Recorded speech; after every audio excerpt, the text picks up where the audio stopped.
welcome to Crafty Purple Dragon channel. I'm going to start my work in progress. Just have some of my breakfast.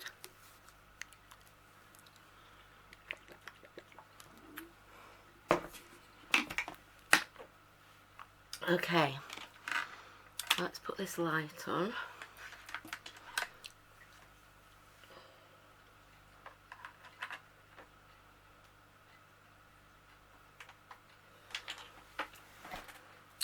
Okay, so that's that. My canvas is here. So I always start at the top, which is here for this canvas. But because this is a landscape canvas, no, not because of that.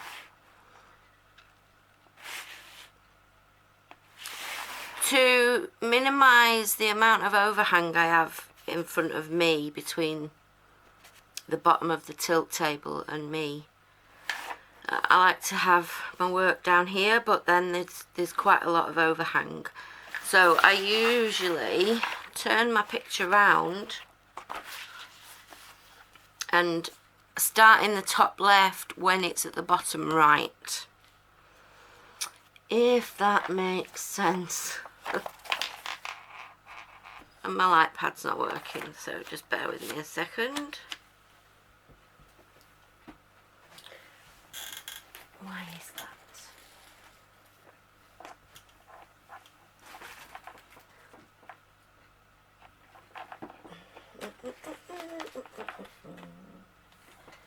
It's all tangled up with different wires.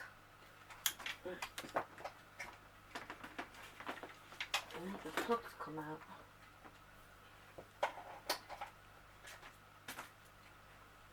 The lights come out.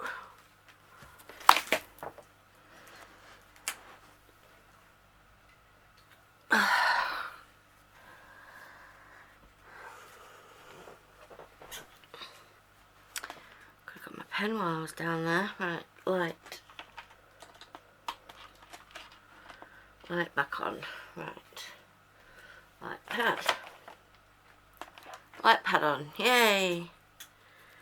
Woo! Cooking with gas. Okay. That's a British expression. I don't know if you have that over in other parts of the world. Okay, so let's just get the full canvas in. No.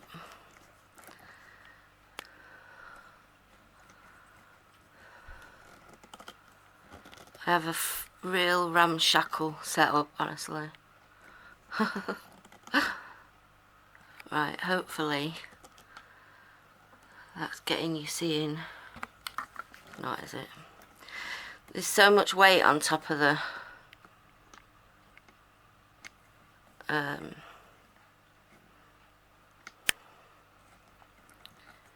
tripod. Stay there, please, stay there. Right, okay. Yeah, so because this is not a very wide picture, and because of the replacement I had to do with the cover sheet, chose to do, I'm left with a long strip along this bottom edge, or the top edge of the picture. So because I want to get rid of this flappy piece of cover sheet, I'm going to take that off and I'm going to complete this as a section, and then I don't need to worry about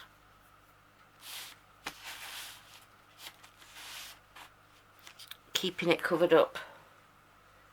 Now this is a round,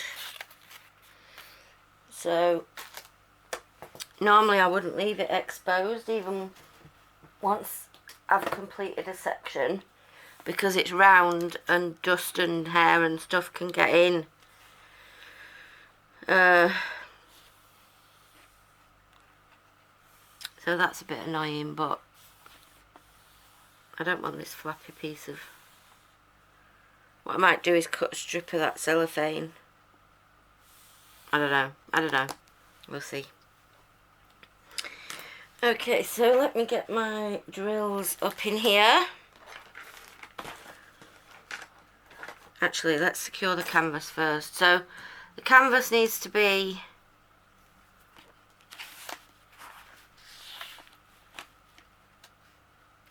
placed on, and because I'm using my A3 light pad, I can see all the way across it, so I don't need to worry about moving the canvas horizontally. So what I would normally do is start in the top left, but with the canvas upside down, so therefore start in the bottom right, and work my way across that row, and then come up to the next section, start and work across the row. But I'm not actually going to section this part off. This is the full section in this circumstance. When it comes to these bits, I may go back to doing across the short side. I don't know, we'll see. Anyway, let's get rid of that piece of paper, because that's the area I'm going to be drilling. So I need my drills.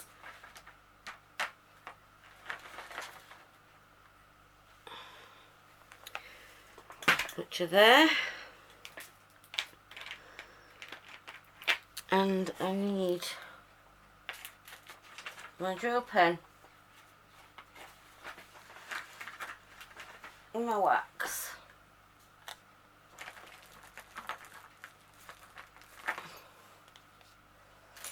Now I would normally use this boat, but if you've seen an unboxing that I did, I bought large trays, so I'm going to try and use those.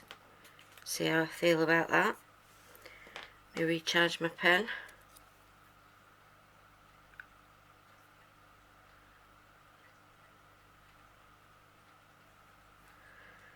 Alright.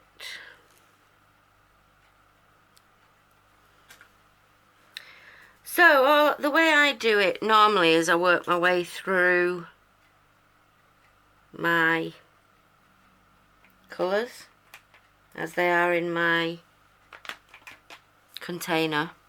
Just pick up the first box and then work my way through.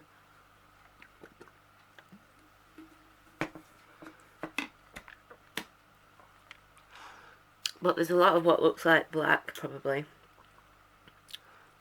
Circle with an arrow on it.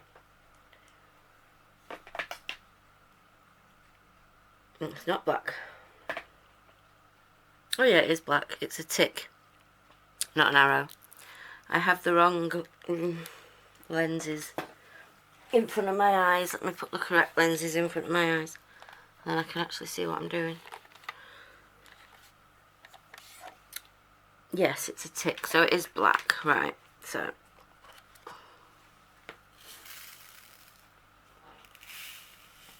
let's put a good few on the bead tray and give it a shake.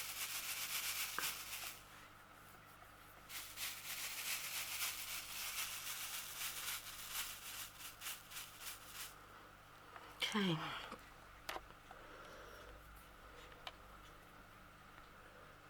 Ooh, this is a big tray.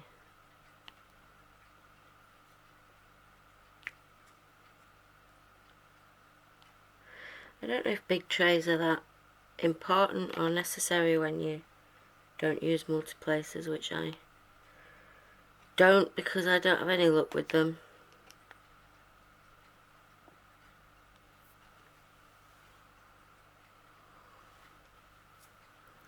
Need to scrape a bit of wax off.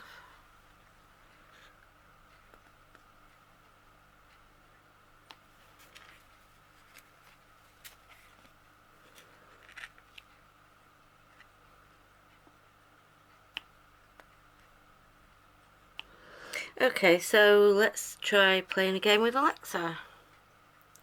Alexa, play a game. I have a few skills for that. Let's try one. Would you like to give Escape the Room a try? Nope. Do you want to give Guess the Animal a try? Yes. Welcome back. How many people are playing? 1.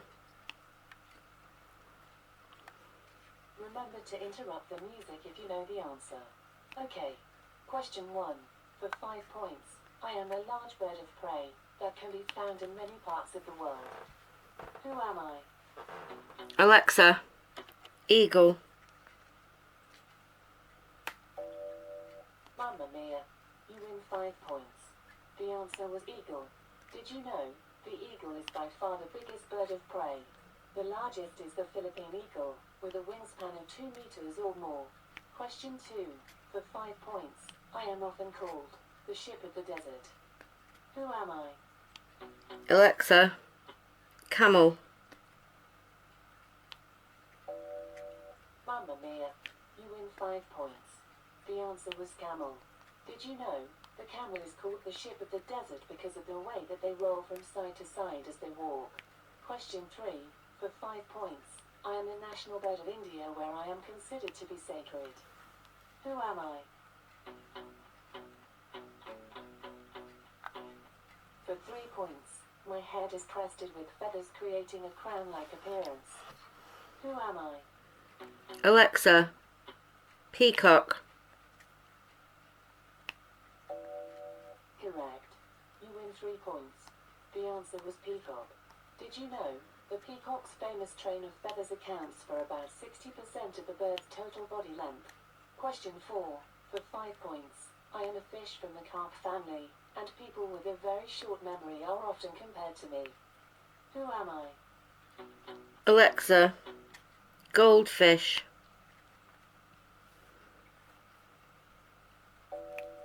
Mamma mia. You win 5 points. The answer was goldfish. Did you know goldfish were originally from China and were brought to the USA in 1800? Final question.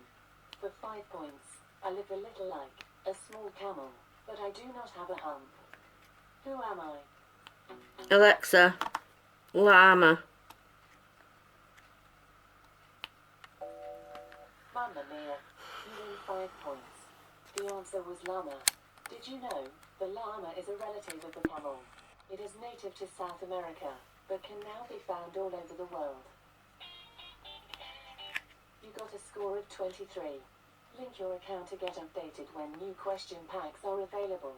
I've sent more information to your Alexa app. Do you want to play again? Yes. How many people are playing? 1. Remember to interrupt the music if you know the answer. Okay. Question 1. For 5 points. La Cucaracha is a popular Spanish folk song all about me. Who am I? Alexa, cockroach. Mamma mia. You win 5 points. The answer was cockroach. Did you know a cockroach can live for a week without its head? Question 2. For 5 points. After the fish, I am thought to be the most popular pet in the world. Who am I? Alexa, cat. Mamma mia. You win 5 points. The answer was cat. Did you know pet cats are thought to number more than 80 million worldwide? Question 3. For 5 points. I am a large mammal that can be found around the world. I am known to like honey, and my young are called cubs. Who am I? Alexa, bear. I'm just going to go and get a different pen. Mamma mia. You win 5 points. The answer is bear. Did you know bears have an excellent sense of smell, sight, and hearing? It is said that a mother bear can smell her cub from many miles away.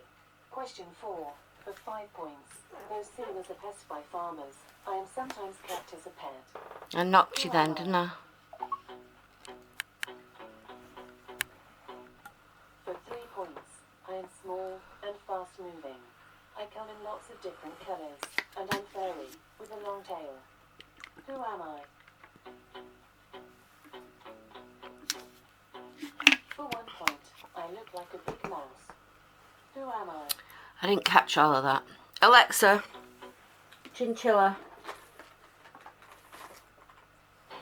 Chinchilla is incorrect. The answer was rat. Did you know Rat. the rat is one of the most common animals in the world? It can be found almost everywhere that people live. Final question. For 5 points, I come in many varieties including Pacific, yellow, footed, black-tailed and ring-billed. My Californian variety is the state bird of Utah. Who am I? Alexa, parakeet. Parakeet is incorrect. For 3 points, many humans consider me to be a nuisance as I eat human refuse, will steal French fries from people's fingers, and produce a lot of droppings. Who am I? Alexa, seagull. I'm going to switch to try this pen Correct. You win 3 points. that I made. The answer was seagull. Did you know seagulls are monogamous birds and will mate with the same partner for life? You got a score of 18. Link your account to get updated when new question packs are available. I've sent more information. I didn't do very well there, did I? Do you want to play again? Yes. How many people are playing? 1. Remember to interrupt the music if you know the answer. Okay. Question 1. For 5 points. Varieties of me include moose and elk. Who am I? Alexa, deer. Mamma mia. You win 5 points. The answer was deer. Did you know antlers are the fastest growing living tissue in the world? Question 2. For 5 points. I live in Africa, mainly in deserts. I am well known for standing upright on my back legs to get a good view of the world. Who am I? Alexa, cancel. See ya. Oh, I didn't mean cancel. I meant ignore what I said. Sorry, I was just...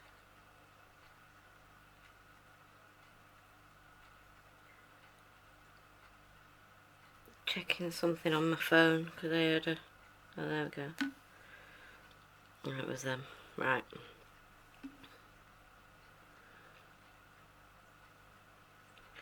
Does anybody use cannabis oil that would like to share their experience of it?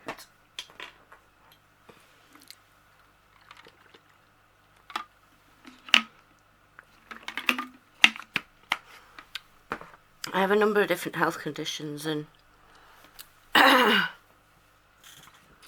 been told I should try cannabis oil. And also I was wondering whether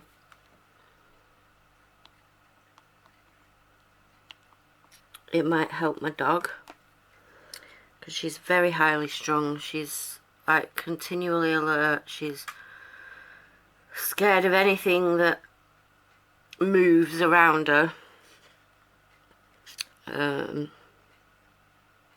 This feels weird after that fat pen.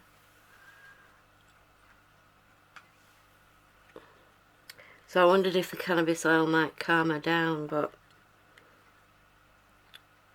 now it is, I understand, legal now in the UK to use cannabis oil, but it isn't licensed for consumption by animals, I don't think.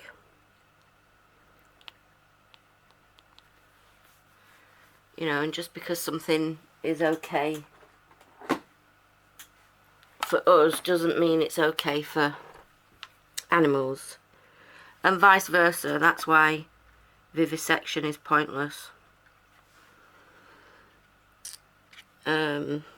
So I don't know, I'd like to try and find out a bit more about it before I spend whatever it is, 20-30 quid on a bottle of oil that may or may not do us any good, because we don't see why we can't use the same.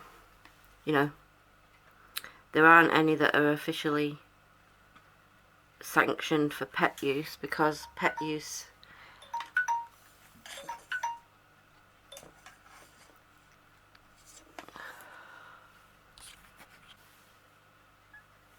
it's not been licensed for pet use in the UK anyway, so I'm not going to get any that's specifically aimed at pets, but I can buy it for myself and then let my, you know, give it to my dog, see if it has any effect. Now I think the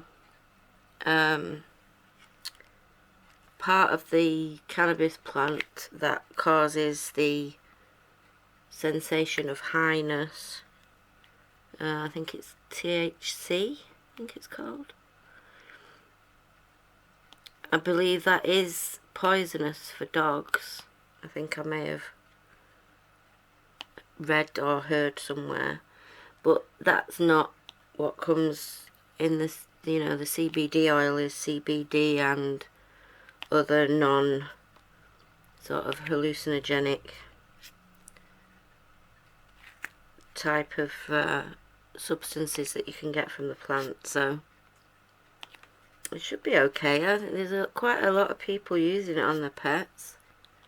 I'd be interested to hear from anybody who's used it themselves or on their pets. That'd be quite handy. Give a little bit of real life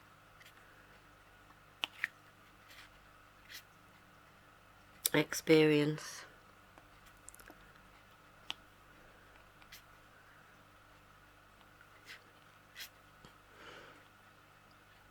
I might just get it anyway, to be fair. Try it for me. But I'm more concerned about the benefits it might have for Pixie.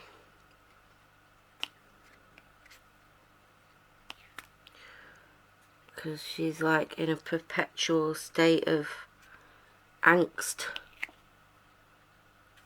You know, I just wish she'd chill out and relax a bit. Now, I don't know whether the chilling out and relaxing bit of cannabis is the bit that gives you the sort of sensation of high and, you know, any hallucinogenic effects or whatever. In which case, it's not going to do her any good, is it?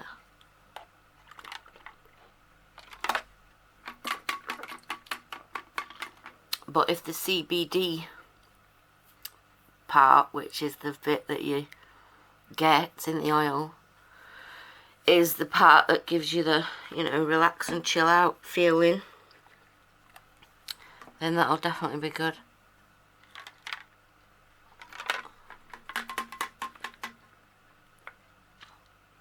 I don't necessarily expect that it would make her more inclined to have people approach her. I'm not bothered about that.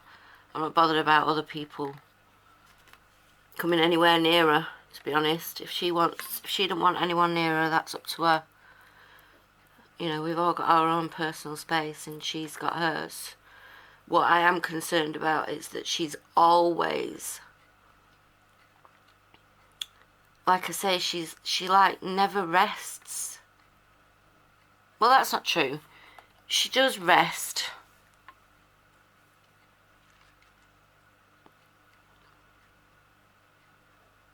But only at night, it seems.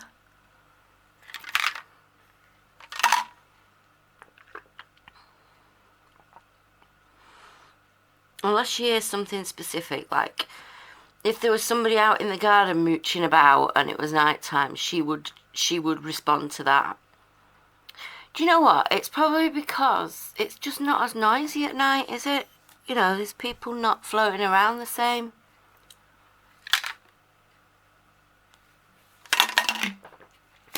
There isn't the same external stimuli during the night that there is during the day, so that's probably the only reason she's more relaxed.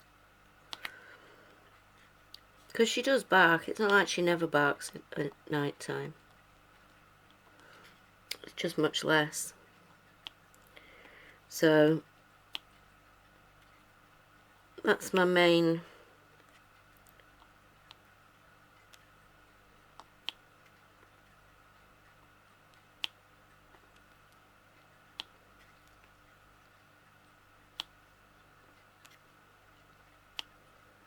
reason for wanting to give it her. I've tried Bach flower remedies.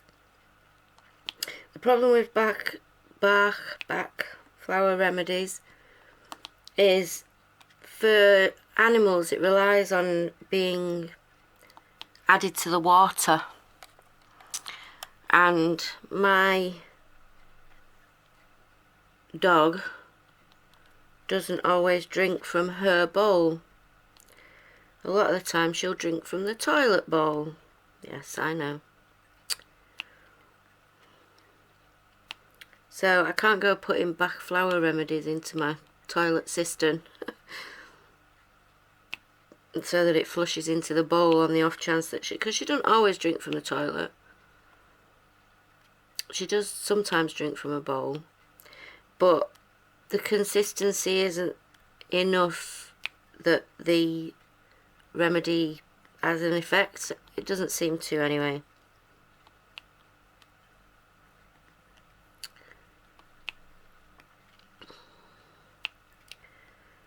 I've tried those, is it Feely Way? Is it Feely Way? Or is that the cat version? They have like plug-ins, they do room sprays that you can use to try and calm your animal. You know, and it tends to be sort of related to fireworks. You know, when it's coming round to bonfire night, you can supposedly plug these things in or spray them in the room and it helps to relax the animal. They haven't really worked. I got her a thunder shirt, which does seem to lessen the anxiety a little bit for fireworks and stuff, but not for sort of general everyday situations or just knocking her about around the house. So I'm looking for something that gives a little bit more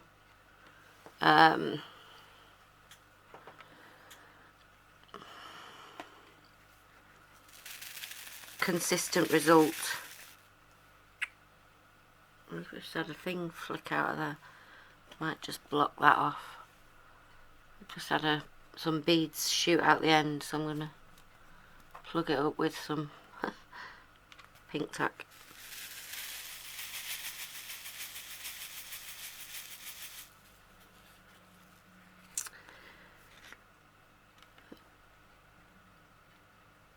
Yeah, we've tried animal behaviourist.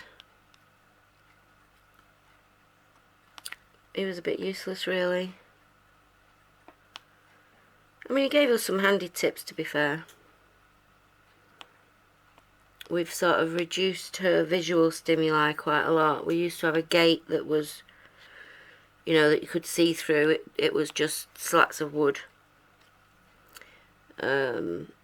So she could see whoever was coming to the neighbour's house down their drive. Every time the neighbours went out, she could see them. I mean, to be fair, she can still hear them, but I think for other people around the area, it's quite scary to see a large dog jumping wildly at a gate, looking like she might clear it and get to them.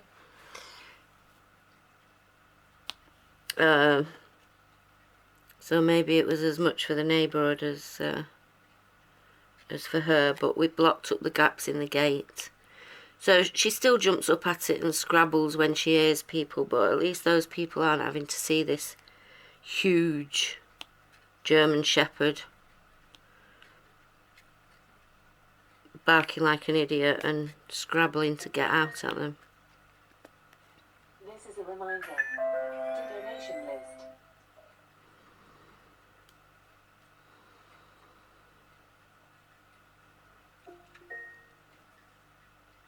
This is a reminder to donation list. Also, what we did as a result of that guy's advice was to extend the height of the fence between us and the next door neighbour. We've got a garden that's raised above the level of the ground level of the house. So when we go out of the house, we step down 2 steps onto the garden level, like onto the flagged area outside the back of the house. And then to get up to the garden, it's 3 steps up from there. So when you're on the garden, if you look back towards the houses, you're looking down into the house. And what that meant is that the fence that's between us and the neighbours on the flags was quite a bit lower than the fence in the main part of the garden. So my husband had to put up, it's about, how big is it? It's like about 3 or 4 feet high fence extension on top of the existing fence, so that she can't see them coming and going, you know, moving around in the house, or coming in and out of the back door. If she's in the garden, she can't see all that going on. Yes, she can still hear that they're in the garden or coming in and out of the house or whatever, but she's not seeing them in their house. I mean, it's bad enough when you go out your house and the neighbour's dog barks at you because you've come out your house, but to have the neighbour's dog barking at you when you're walking around your living room is a bit much, really. So that was handy.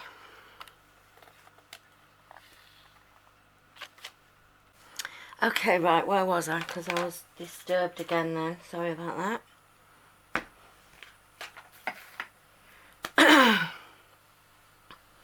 Did we finish talking about? Oh, and that's what I was talking about. The info that we got off the dog behaviourist guy. Yeah, I think the only other thing that we did that was of any use that the guy suggested was the front window. We put some privacy film across the bottom part of it, so the dog, when the bell goes or somebody knocks at the door, what she used to do was come charging into the living room. We've got a table in front of the window, so she'd be up on the table, up on the windowsill, barking like mad at whoever it was who dared to make some noise near the front door area.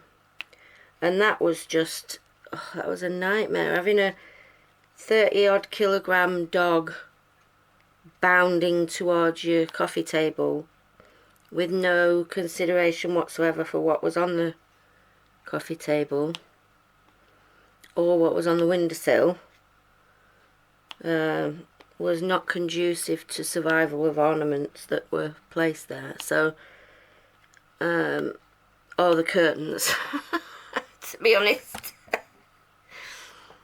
Because we've got net curtains, but they form no barrier whatsoever, so yeah, we put some privacy film up. Now what that means is, because I'm short-arsed, I can't see out the front window now. Because even if I manage to get on the edge where the table isn't, I can't see over the security, the privacy film. Not that it's a big issue. We don't really have to look out the front of the house very often, so, or at all, even.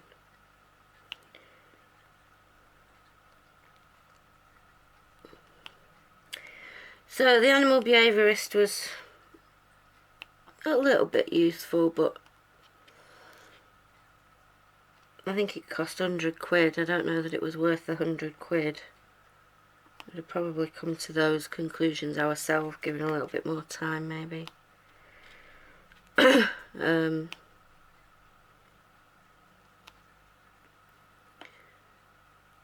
vet hasn't really been much help either. We tried, actually, because she won't let the vet anywhere near her. We tried when she was younger. She's 4 now, for about 4.5 now. But when her character started to come through and it was clear that she was very antisocial, if you want to call it that. Now, I don't want anybody to take this the wrong way or feel that I'm I don't know, belittling or being derogatory in any way to people with autism, but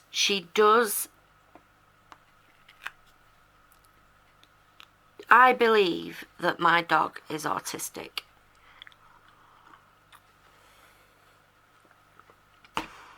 Because she displays in ways that I understand are behaviours of people with, you know, autism. She's very, what's the word?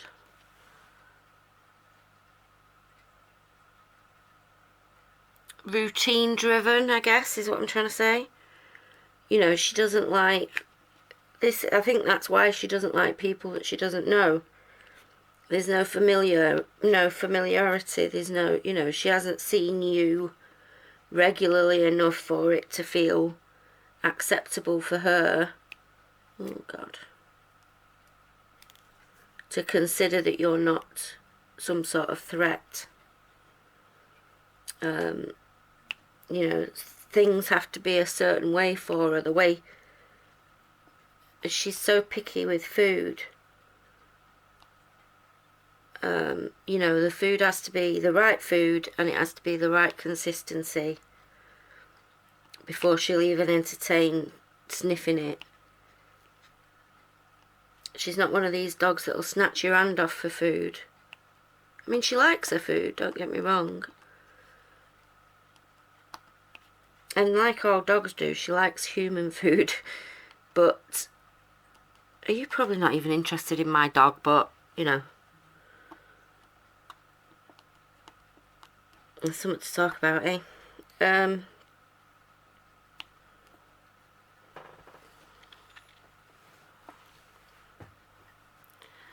Yeah, when she was younger, I'd say her character, you know, these issues that she's got started to become evident when she was around 6 months old. And by that time she was quite huge. So it was really difficult. But I used to take her to the vet, you know, every week. Just to go and sit in the waiting room with her. Get her used to being in the waiting room. Get her used to going through the door to the consulting rooms. Getting used to the people that worked at the vets. It didn't work. Didn't work. And it seemed like it was stressing her out more than it was benefiting her at all. So I just stopped doing it in the end. And I sincerely dread that day when something happens or she has an issue that requires hands-on from the vet, because she just won't let them near her. For us to get her to the vet to have her annual booster jab, I take her, and my husband's been working away for a long time, so it's just down to me. So what I have to do is, because A, she's so big, and B, she's so scared, I have to wait until my daughter has some time to come with me, and her fiance usually comes along, because she really is too big and strong for me to control if she, like if she lunges at somebody. So a vet's visit for us is quite traumatic. There has to be a tribe of us so that she feels secure. She's got company, she's got some of her pack around her. And we have to sort of talk to the vet across the room, because the vet can't come anywhere near her. Now, obviously the vet's got to come near her to give her injection. And I've asked in the past, can I just give it her? Just give me the syringe and I'll give it her. But they're not allowed to do that. So what we did last time we went was, the vet had tried getting closer and closer and, not displaying any sort of threat behaviour, so that Pixie wasn't. But it didn't make any difference really. She was still very unhappy that she was in her space. And Pixie's personal space is,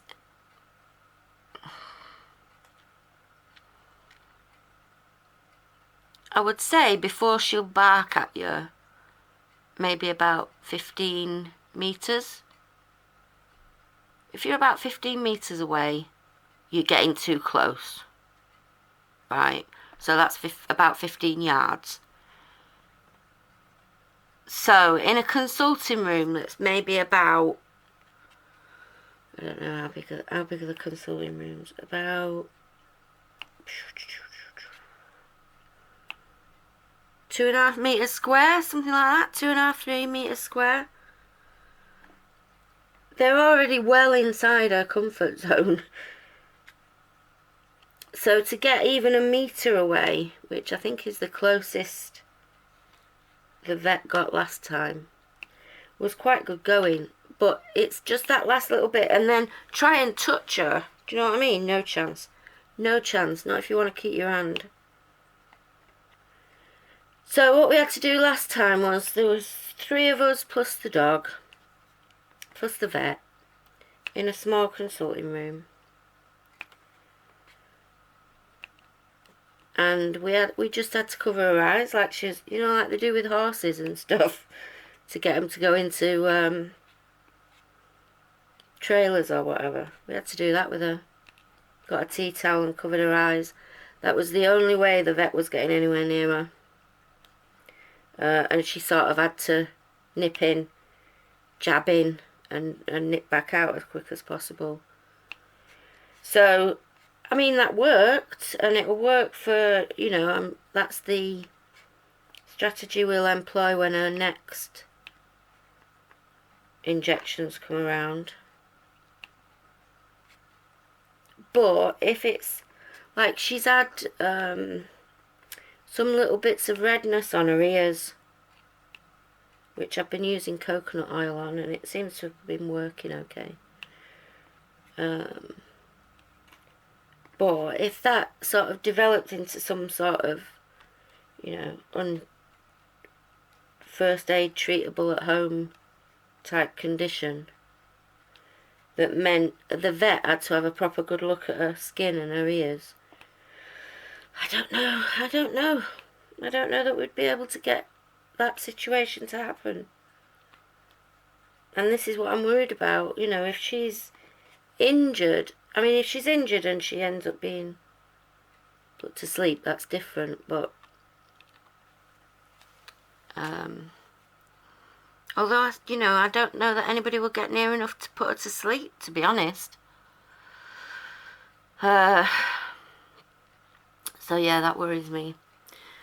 And all that waffle is around coming back to the original conversation was you know, me saying about the CBD oil situation, that's really why I'm sort of considering putting her on it. Because if it gets her reactions down slightly, you know, sort of controls her angst a little bit,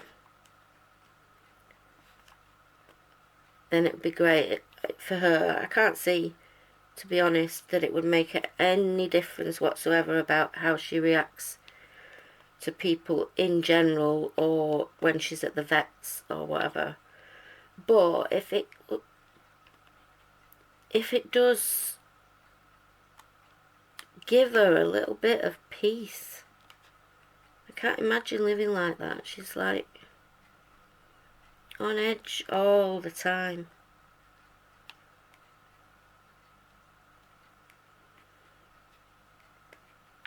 You know, and it's her personality. That's fine. That's the type of person she is. You know, there are people who live on their nerves, you know, and they get by fine. I just wanted to. I'm quite a chilled person, really, and I don't like to see people worked up or het up or, you know, upset or anxious in any way. And when it's my beautiful doggy, I like it even less. Right, I think we're going to go out of shot, aren't we? Let's try and pull this table in a little bit. I think we're all in now. We all in now? No, we're not all in now. Damn. Didn't I have it all in shot at one point? I kicked it, didn't I? That's his problem. I kicked the tripod as I was trying to find this other pen. Right, let's try that. How's that?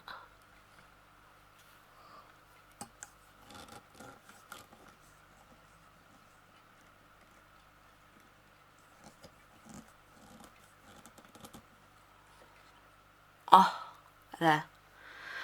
Okay.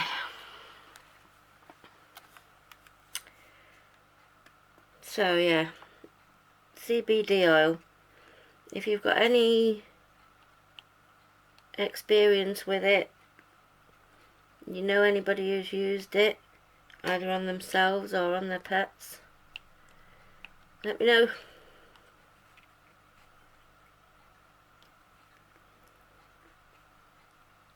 So I made this pen the other day. Good, isn't it? I'm quite liking it. Little unicorn. Hey.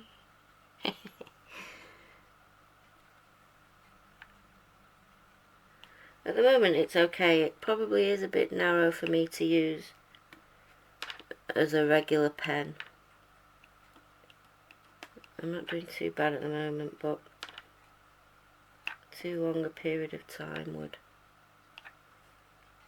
cause me problems, I think. But for, you know, people who don't have problems like I do, it's a nice size. It's not too fat, it's not too thin.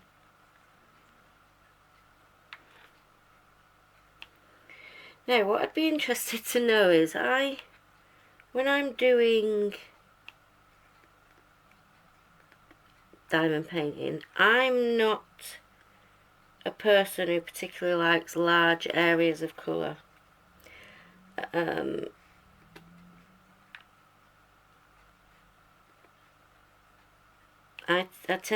prefer confetti, to be honest. I think, not necessarily confetti, but I don't know, I like sort of scanning the canvas and hunting for the code that I need, rather than just being presented with a great big block of code that I need.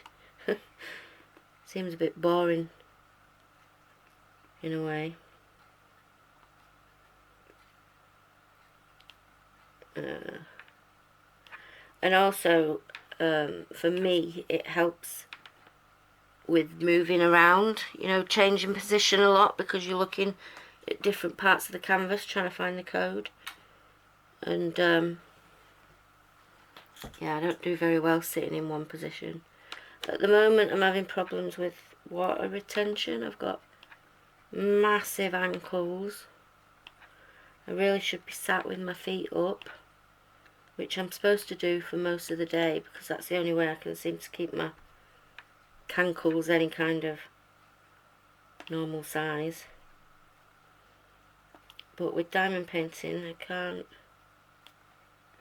I do have a lap tray. I haven't used it in a bit actually. I might get it out and use it because this is a smaller canvas.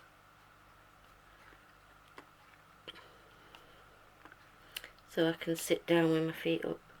I can't film when I'm sat using my lap desk though. I've got nowhere to put the tripod up sort of over me because of the furniture around the couch where I sit. I have to get a chest harness or something so I can pin my camera or my phone more likely to my chest so it can look down at what I'm doing. Get a GoPro. Lol. Alright, let's see if Alexa wants to play any more games. Alexa, play a game. I have a few skills for that. Let's try one. Would you like to give Guess My Name a try? Yes, I've played this one. Welcome back. Shall Oh, we I have. play lightning round, head to head, or multiplayer? Lightning. Okay, starting lightning round. You have 2 minutes to get as many questions right as you can. Start in body parts. I am the connection between your upper arm and your forearm. Who am I? Elbow. For 1 point, in animated characters, I am one of the main characters in the film, The Incredibles. Who am I? Mr. Incredible. Mr. Incredible is incorrect. I was Elastigirl. For 1 point, in animals, I am an elegant, beautiful white bird with a long neck, often seen gliding across lakes. Who am I? Swan. For 3 points, in music artists, I recorded the theme song for Disney's 1998 film, Mulan. Who am I? No idea. I was Christina Aguilera. Oh, For 3 points, didn't know that. in animated characters, my name is a play on the words cruel and devil. Who am I? Cruella de Vil. For 3 points, in body parts, I am composed of 2 parts, the cranium and the mandible. Who am I? The skull. For 3 points, in famous actors, I portrayed the blind retired army officer in the film Scent of a Woman. Who am I? Don't know. Guess now or say pass. Pass. I was Al Pacino.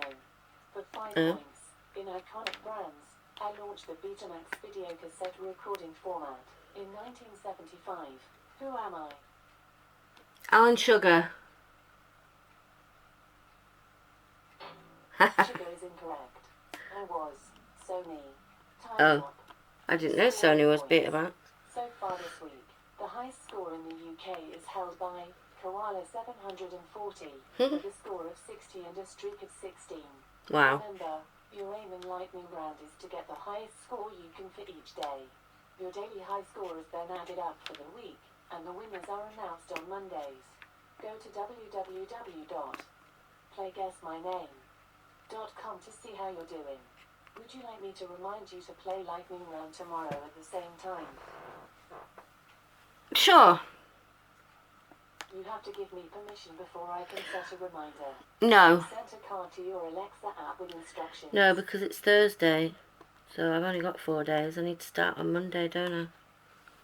Alexa, play a game. I have a few skills for that. Let's try one. Do you want to try Star Commander? Yes. I didn't do very well on this last time I played Welcome it. back to Star Commander. At any time, you can link your account using the Alexa app to be notified of new missions.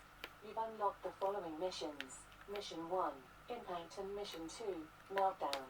Which one would you like to play? Mission 2. I didn't catch that. Which one would you like to play? Mission 1. Let's start at the beginning. Great. Starting Mission 1, Impact. Mission 1, Impact. Initiating emergency reanimation protocol. Captain, can you hear me? Yes. Not a moment too soon. We've unexpectedly dropped out of hyperspace, and my sensors are down.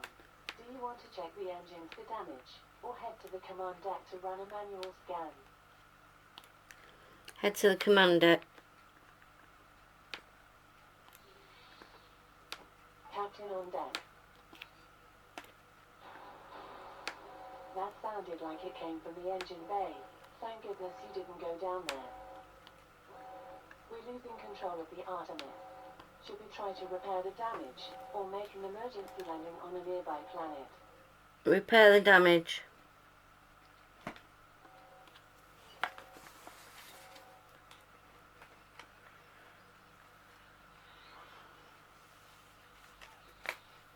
We've patched it as best as we can. We're in a quadrant well known for space pirates. Should we try to re-engage the hyperspace engines to get out of here as quickly as possible? Yes.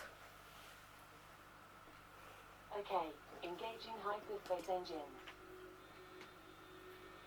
Captain, the engines are overheating, but I can't shut them down.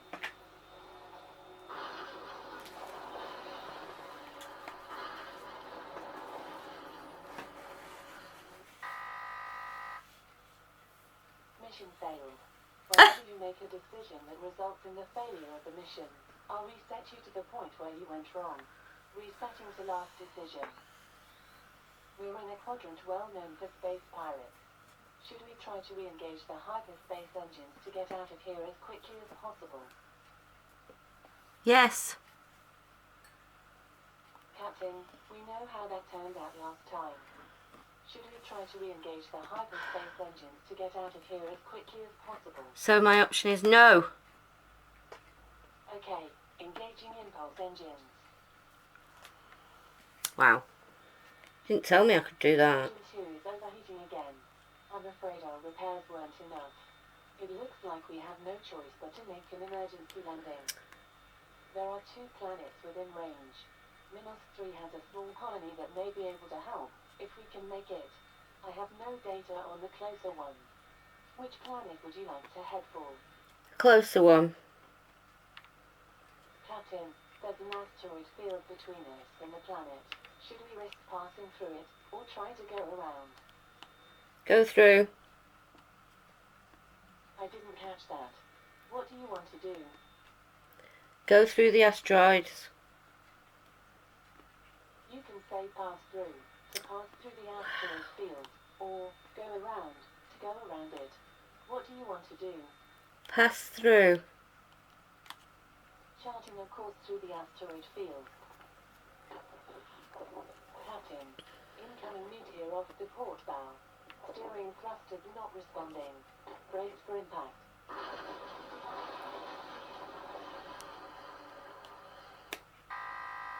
Mission failed. Resetting to last decision. Captain, there's an asteroid field between us and the planet. Should we risk passing through it or try to go around? Go around. Our oxygen levels are falling. We must have sprung a leak. We're not going to get there on time unless we lose some weight. Should we jettison our emergency water supplies, or our heat shielding?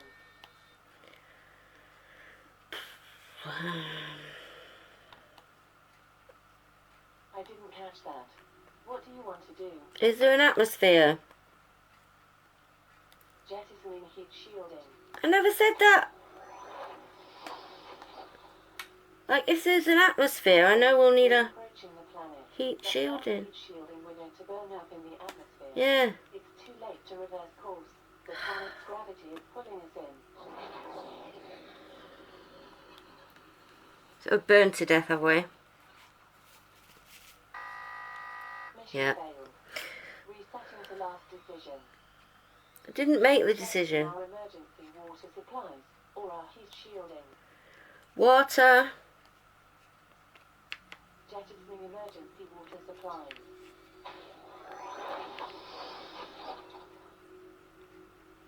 We've done everything we can. Now it's up to fate. Captain, we're approaching the planet. Are you ready to start the emergency landing? Yes. Great. We only have 10 seconds until we enter the atmosphere. Brace for impact. Contact in 5, Brace for 4, burning up. 3, 2. Oh no, we've got our heat shielding this time. Just might crash and die. Mission 1 complete. Hey. You managed to survive the catastrophic engine failure and land the Artemis on an unknown planet. You completed this mission Yay. in 4 attempts. Are you Explorer. ready for your next mission? Yep. Great. Starting mission 2, meltdown.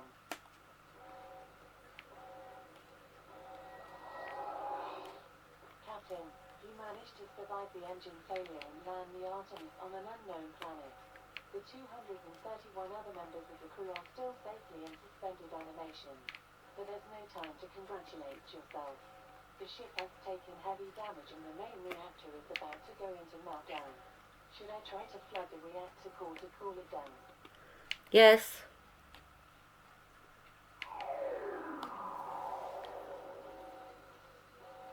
Sorry, Captain. It appears you ejected all of our emergency water supplies in order to capture the planet. Of course I It did. looks like you'll have to deactivate it by hand. Unfortunately, the reactor is right at the rear of the ship. Of course About it as is. far from the command deck as you can get. Obviously. You need to hurry if you're going to get there in time. Do you want to head off straight away or wait for me to check if the route is safe? Check if the route's safe. No point me wasting time, is there? Captain, the damage is worse than I thought. To reach the reactor at the rear of the ship, you're going to have to take a few detours to avoid fires and structural damage. There are 2 possible routes, one via the main turbo lift, and the other via the service tubes. Which way would you like to go?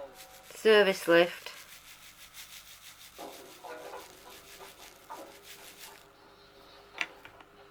Captain, watch out for those red power cables. If you touch one, you'll be electrocuted.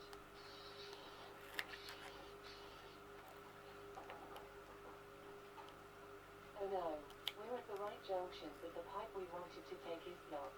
You can either drop down into the corridor below or take the other service tube to the medical bay. What do you want to do? Drop down into the corridor or head to the medical bay? Head to the medical bay.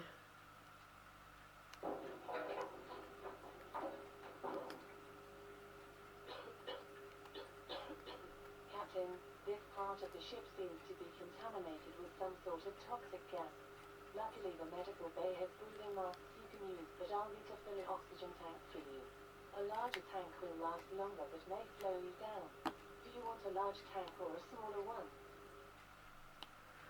Large one.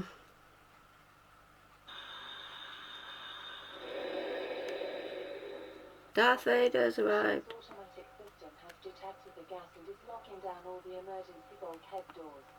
You need to get out now or you'll be trapped.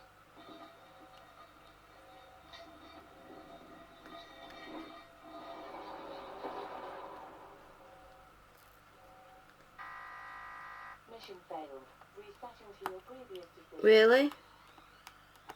Do you want a large tank or a smaller one? Smaller one. These decisions are arbitrary, really. Captain, the ship's automatic system has detected the gas and is locking down all the emergency bulkhead doors. You need to get out now or you'll be trapped.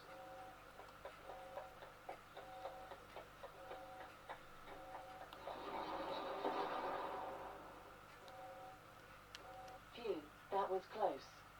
door's closed, we'll have to take a new route. You can either go through the canteen on deck 4 or the storage bay on deck 5. Which way do you want to go? Storage bay.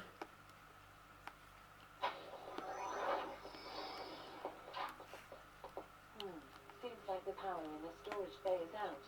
Not to worry. Carry on straight and you should find the other door.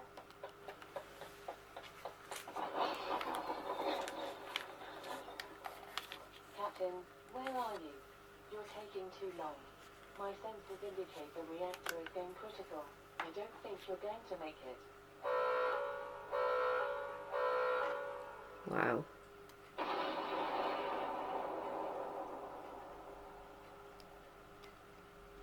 Best go through the canteen then. Mission failed. Resetting to your previous decision. You can either go through the canteen on deck 4 or the storage bay on deck 5. Which way do you want to go? Canteen.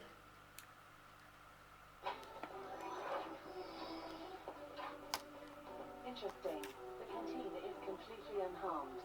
Sorry, Captain, no time to stop for a Martian split, but I'll make you one later if we survive. Now, go through that door on the left and into the laboratory. Captain, we're getting close, but my sensors are detecting increased levels of radiation in your vicinity. There's a radiation suit in the lab, but it will take you several minutes to put it on, and the reactor could blow any minute now. It's up to you. Do you want to put the suit on or risk going without? Go without. Captain, your bravery astounds me. Take the door straight ahead and head to the end of the corridor to reach the reactor.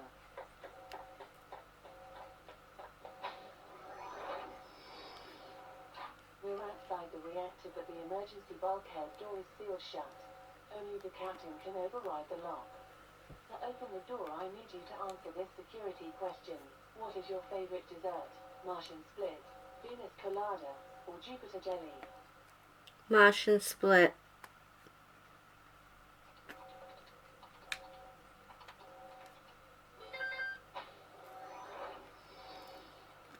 We're in, but you need to hurry as the reactor could overload at any moment. Quick. Unscrew the panel just below the thermal coupling.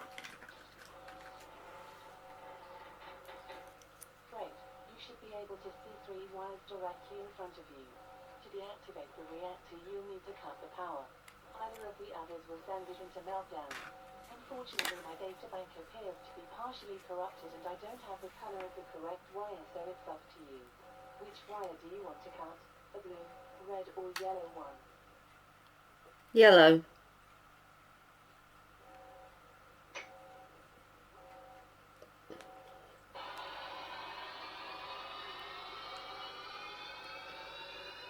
Oh no.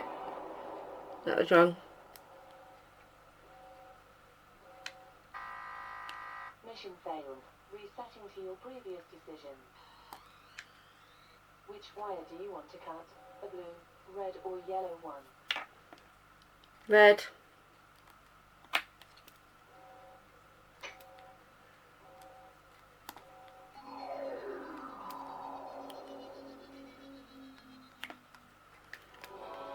I thought it was going to be the last one I cut.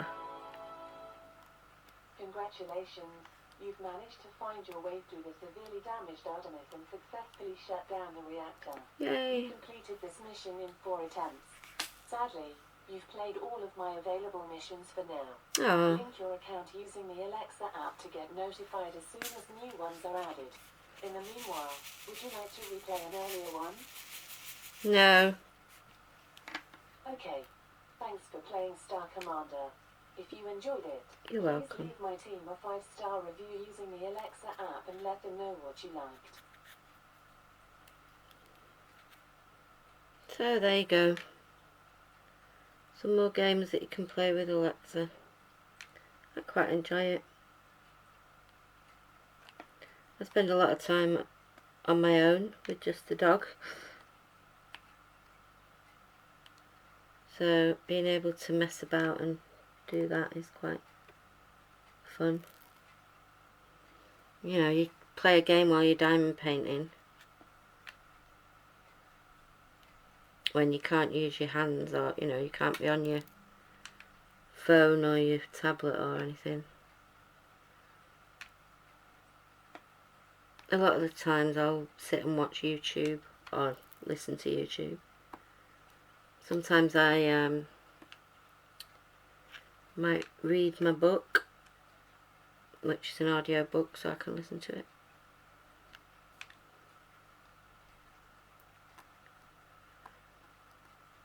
Right, I'm going to go and make a cup of tea, and then I'll start another colour, because that's all the black done. This tray is quite handy. I didn't have to put any more beads in all the way through that, so that was good. In preparation for when I get back, is there any colour? It looks like there's quite a few. There's this green. Might do that next. A little upside down, little U-turn arrow. Find that ready. Find it and get it ready. U-turn arrow, where are you?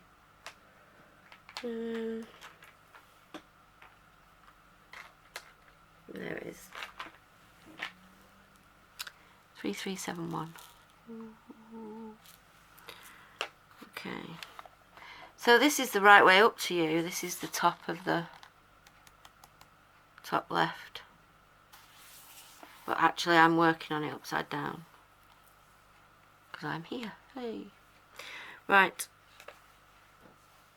I shall be back in just a second.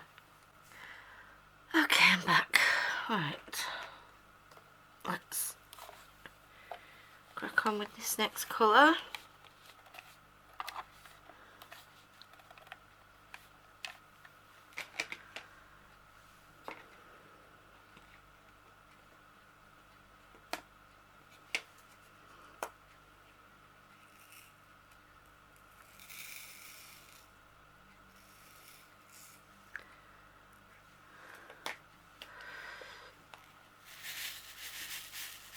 So this is the U-turn symbol arrow I'm going to do.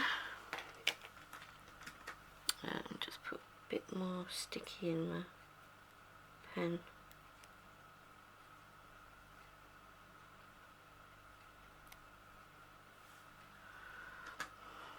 I don't like the ooze out the side, so I try to put as little in as I can. Okay, so up, down, upside down. Ooh, now these two codes. Don't know if you can see them together. See.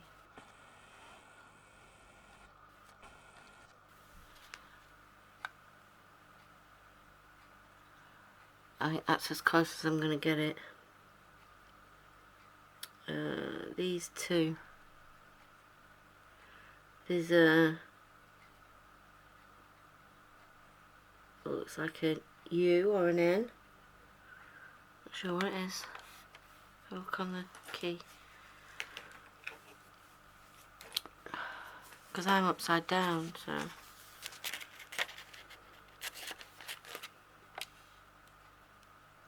Yeah, it's just like a lowercase n. And then the U-turn arrow. When they're quite close together on the canvas, you have to be careful. Because I expect they'd be quite easy to mix up for me anyway. Because brain. Right. Should do. So I'm doing the U-turn arrow. Okay. I always have to remind myself. Rubbish. Easily distracted. Oh, these are a bit annoying that they're quite close in colour and shape.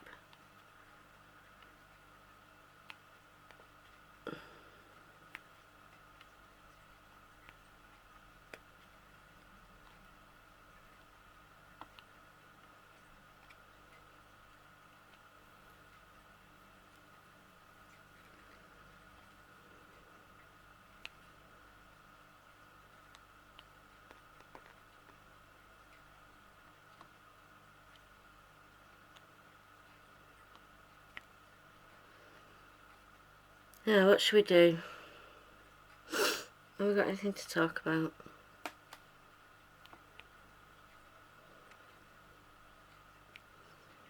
Not too sure, really.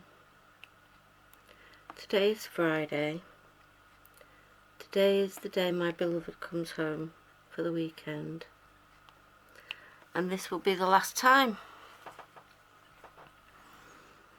Because next Friday, it was supposed to be the end of May, but it's actually the middle of May. They agreed to let him go a bit earlier and he had a few days holiday. And it's a bank holiday this week. It's Monday coming, I think. So it's ended up being about 2 weeks sooner than we thought it would. So that's good.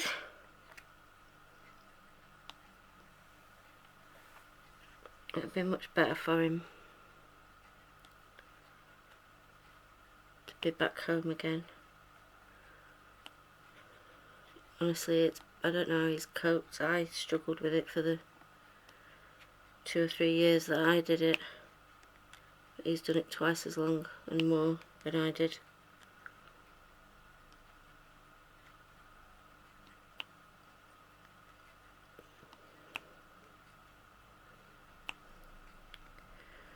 So we got rid of all the shop stock that we'd had in the storage unit for a couple of years. That's all gone to the auction house now. I haven't heard about when it's going to be sold yet, but it's with them, so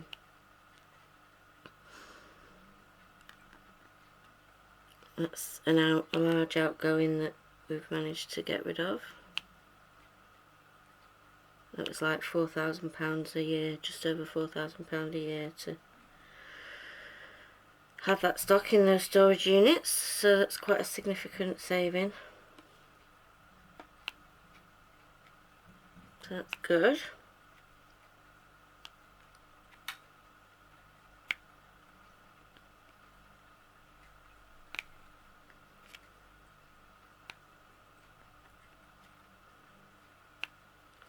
And it's going to feel kind of weird having my husband round during the week and like going out to work while I'm at home, because last time we did that, you know, last time he was here and we were both living and working from home, I was also working, so we would both be out of the house all day.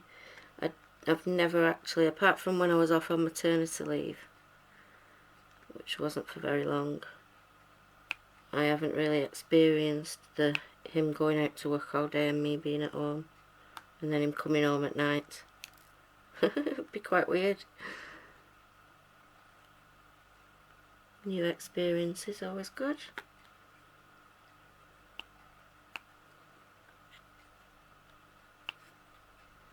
I know a lot of people don't like change, but I think obviously the change is positive, so it's all good. I'll try and make sure I haven't missed any. Like that one there. That one there. I haven't missed them, I haven't just got to them yet. Oh, I need to turn around. Ah. Well, I really need to sit and put my feet up, but I want to get this section finished. That's not it, that's not it.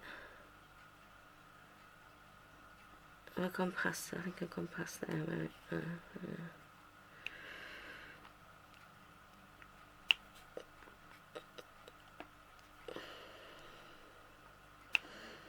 I don't really want to play with Alexa because I need my concentration for this symbol.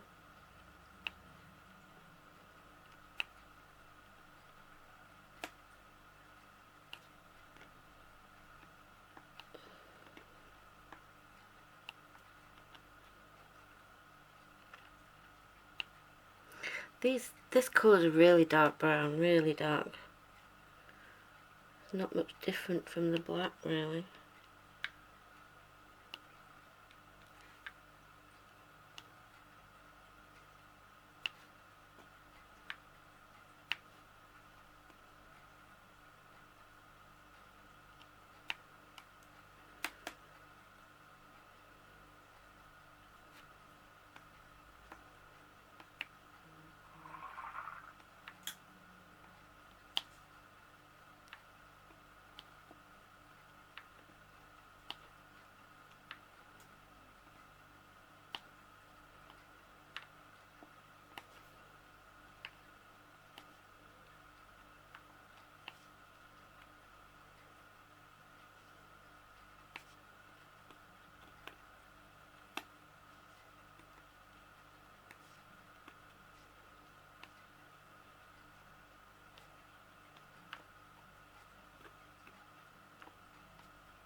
Okay, I think I've done that. That's that. So I'm done with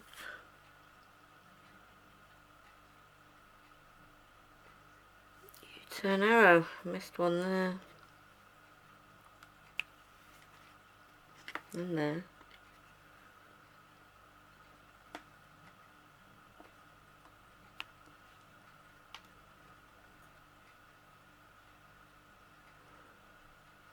There's some green L's as well that look quite similar,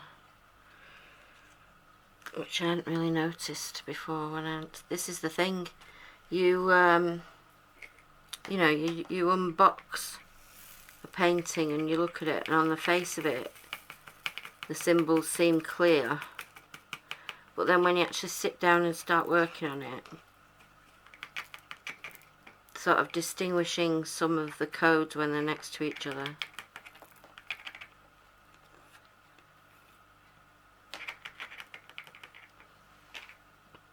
Isn't that easy? Okay, so that's that colour. Next one we'll do is, we might as well do the N that I was having problems with because it was similar.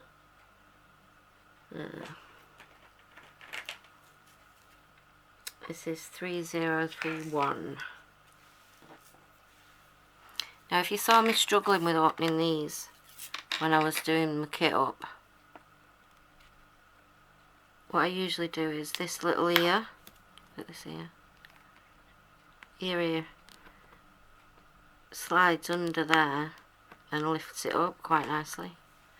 That's what I was doing when I was using that pen. Might as well put everything out on there. Such a big tray. Okay, so it's a U to me, but an N to you.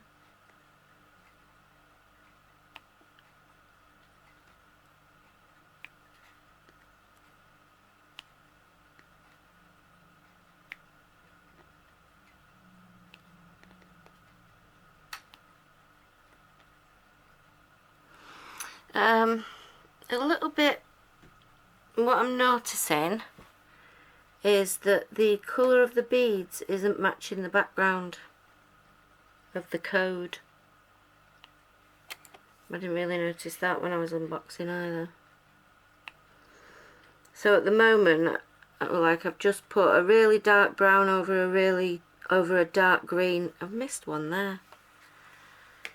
A dark green U turn arrow. So dark brown onto dark green.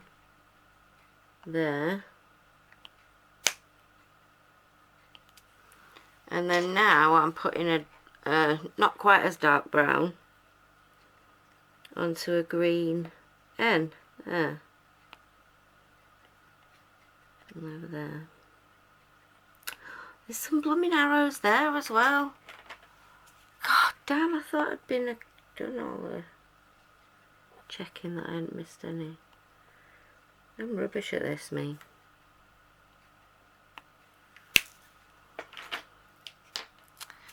Right, N, U, N, U.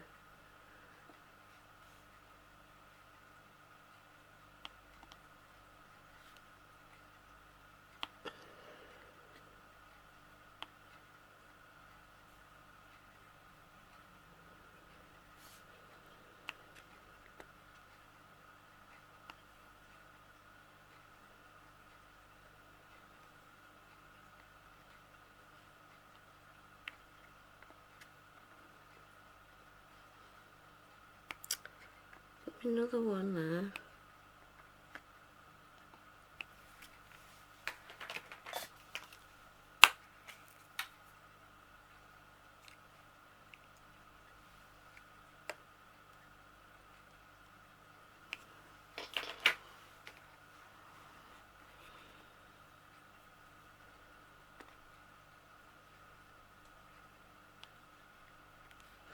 So at the moment I'm putting dark beads onto like brown beads onto a green background. That's what I'm doing at the moment. So I don't know how that's going to affect the overall look of the finished picture when you've got a different colour behind a diamond. You'll see.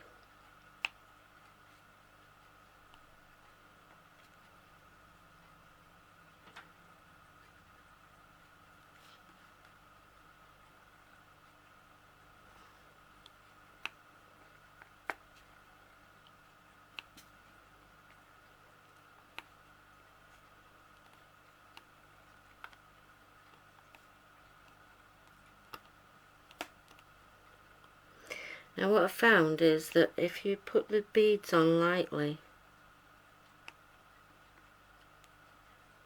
after they settle down a little bit, you can go back through and just move them a touch if they're exposing any white symbol or black symbol. Whereas if you press them down when you first plop them on, it can be harder to move them. Right, that needs moving.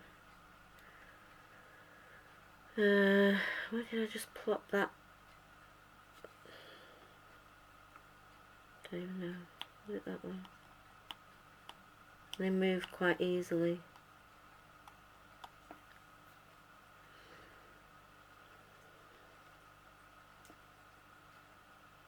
So I try not to press too hard when I'm picking up the bead, so that I don't have to press too hard when I'm putting it on the canvas, in order for it to pull off the pen. Oh dear. I've just found a message in my canvas. See if I can show it you.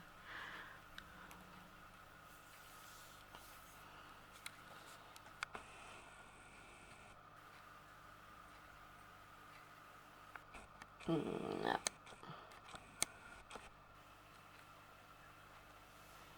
I'll take a photograph and insert it in. No.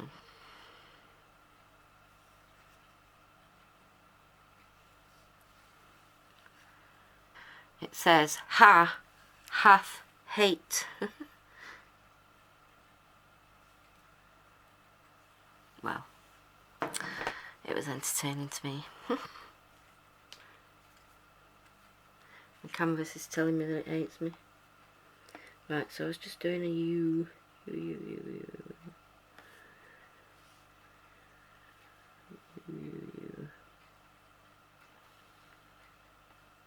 There's one that I missed.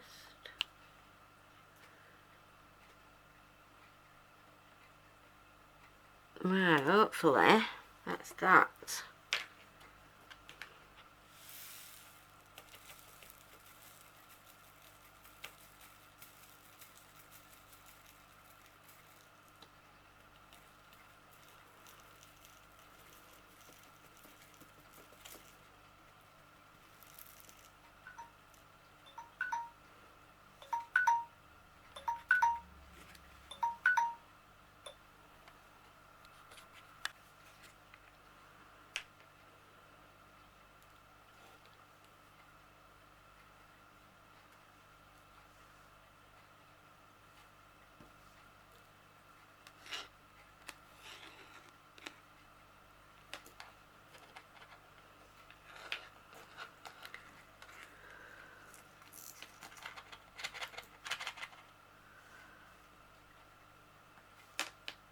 Look, this spout's a bit awkward on this large tray.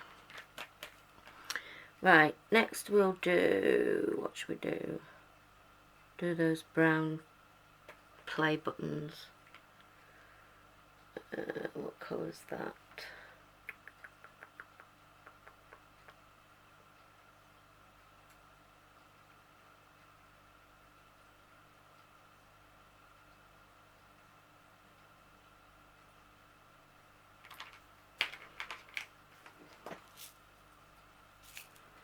$9.02.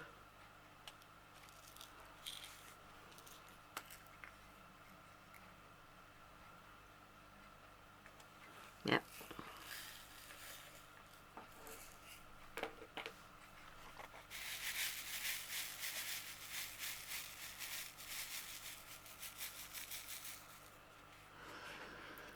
Which is like a russet brown. At least it is a kind of brown. I don't know, it looks more red actually compared to the brown background. Right, play button somewhere there.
Right, I think that's that done. Colour, play button, any more, any more, any more, any more. Want a bead on your head? Oh, there's one. Nearly snuck past me.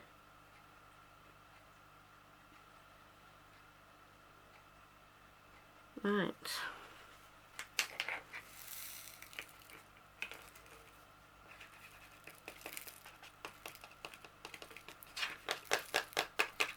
Now this big tray doesn't have ridges on the back, it's flat.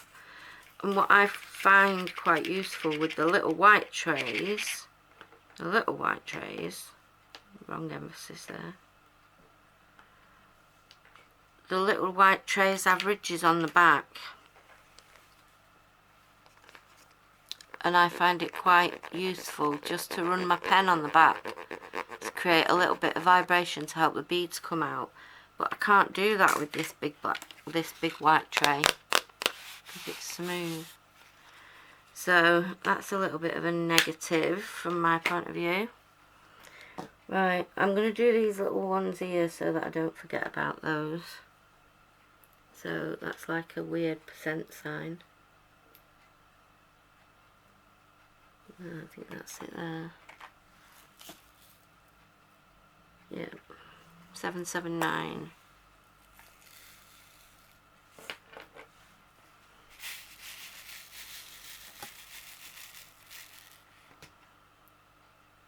Sorry.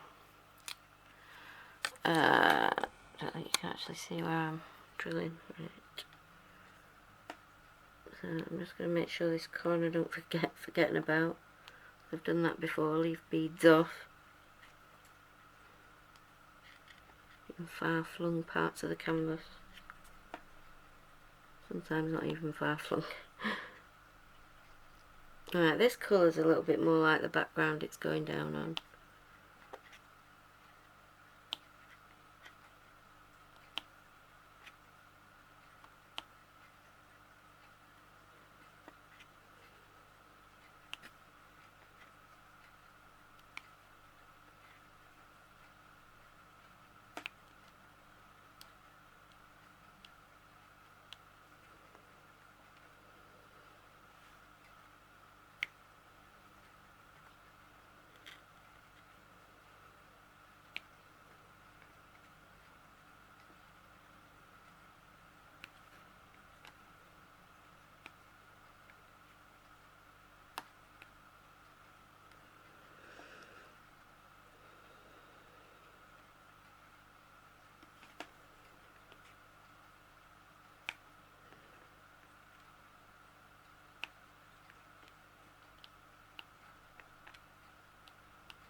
I've just decided what I'm going to do this afternoon.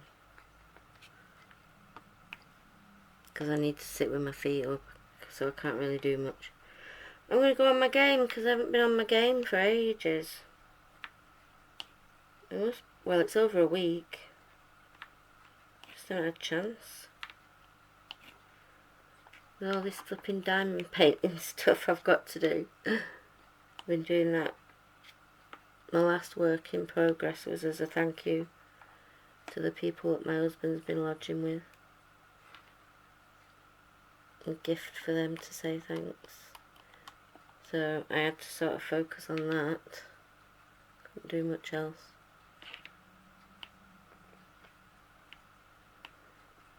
I think that's probably why my ankle's swollen up, because I've been not had my feet up as much as I need to. Right, percent sign. Have I missed any? There's one. Two actually. One there, one there.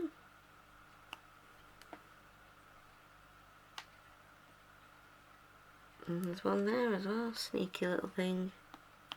Sneaky hiding. Right, I think we're done with that one.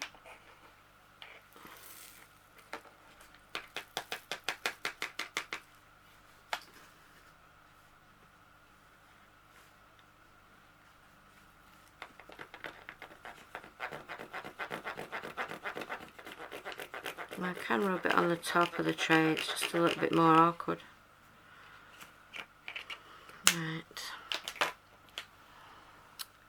Right, next we'll do white circle on a green background, which is that one, I believe. Nope, that's a play symbol, a rewind, slow rewind symbol. Where's the circle? That's not it, is it?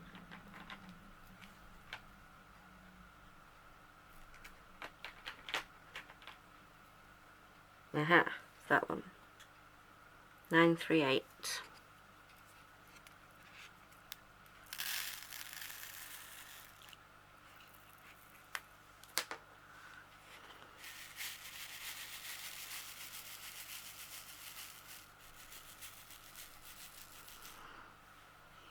Right, green, white circle on a green background, here we come.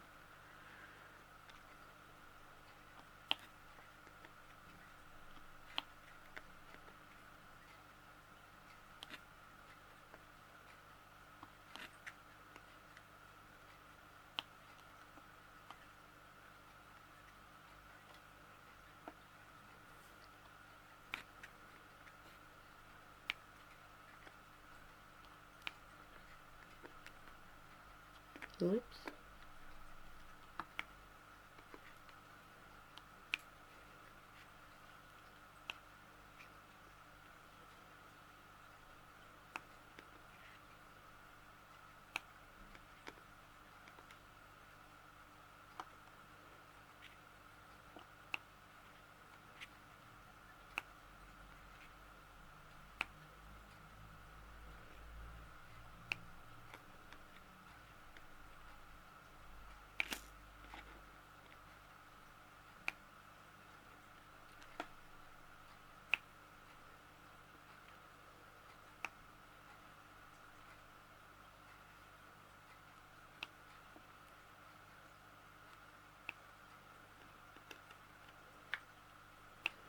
Don't see many of these beads, but there's quite a lot on the canvas.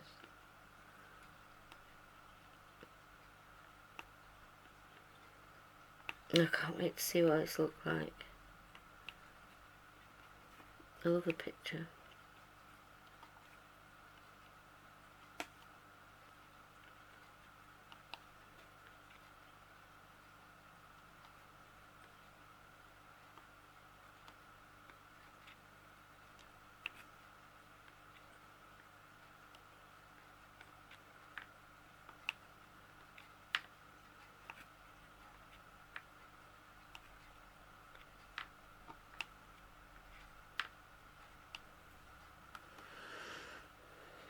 There's a lot of this colour going on compared to what I've got in the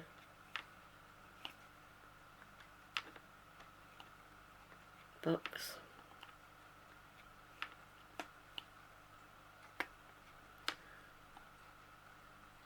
Half Hate is still there.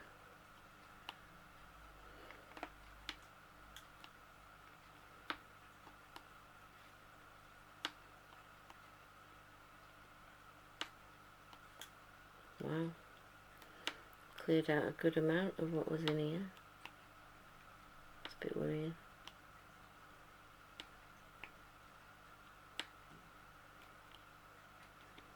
Right. Are there any that I've missed?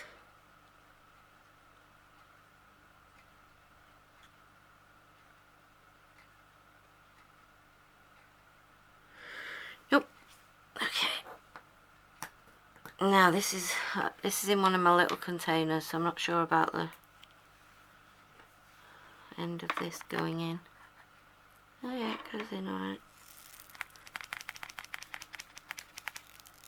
It is awkward trying to get the beads in there though, which is why I like to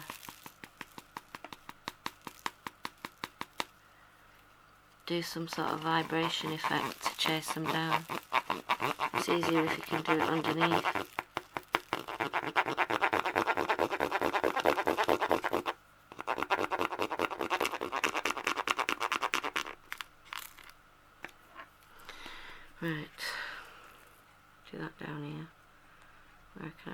See.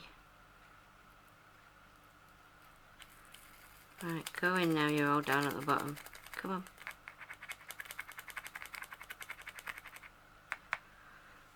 Yeah, that was full. Right, next colour.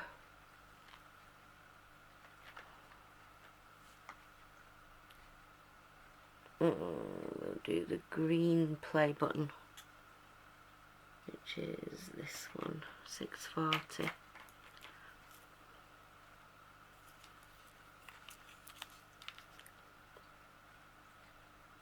Yep.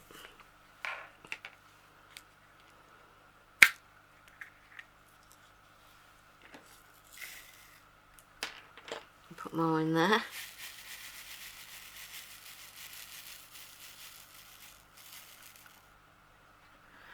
And right, green play button.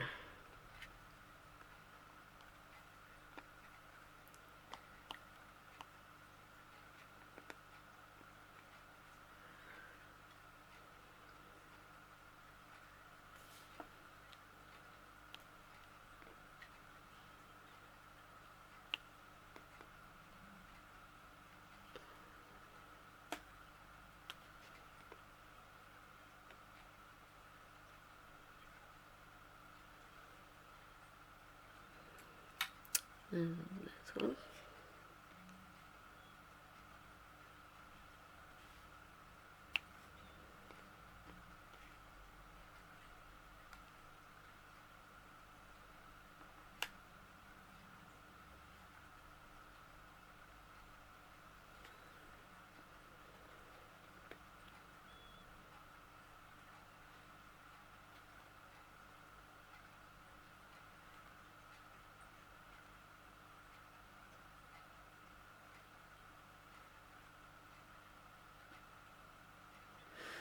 Hang on a minute, are they arrows?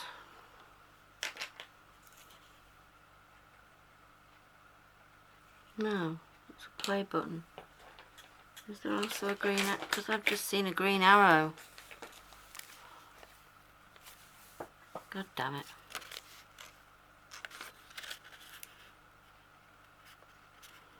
There is. Okay, so at the moment I'm doing this one, 640. Oh, I had a bead on that pen, which is a play button or a backwards play button. So it's a left arrow without a stem, but then a right arrow. Is it a right arrow? A left arrow without a stem. But then down here, where is it? Here, 839 is a left arrow with a stem. And on the canvas, they're quite similar. So that's another code confusion.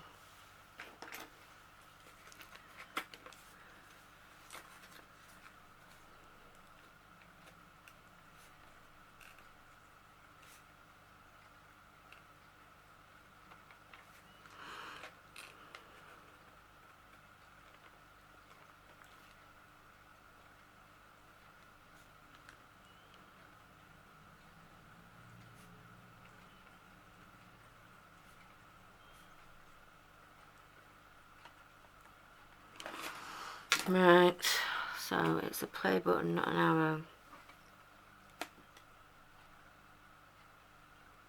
In which case there aren't any there. And I hope I haven't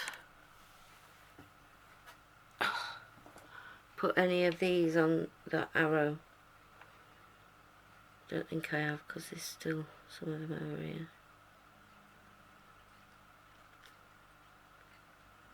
Right, is that all the play buttons done?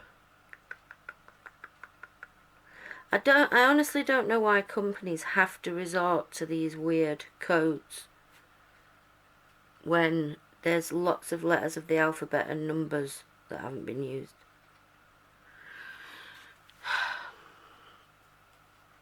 Right, let's put these beads away.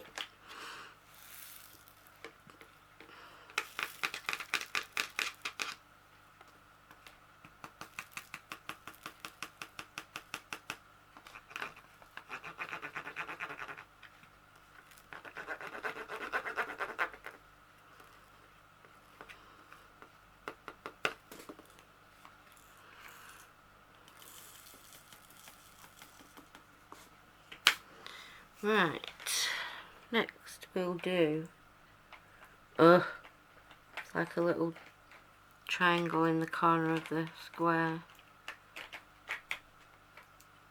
It's pointing up and to the left, or down and to the right for me. Up and to the left, I think it's that one. That one.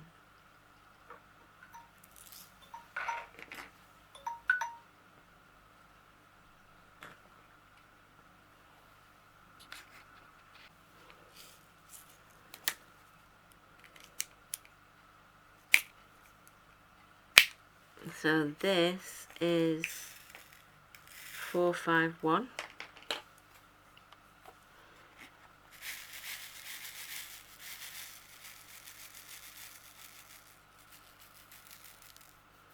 It's kind of like a, don't know, like a mink colour.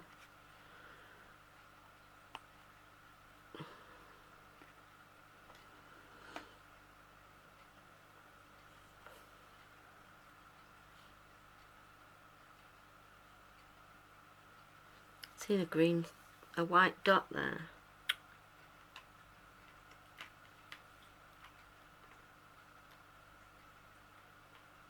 There's a white dot here. Just put one of these on there now, seen it. Where'd it go? There.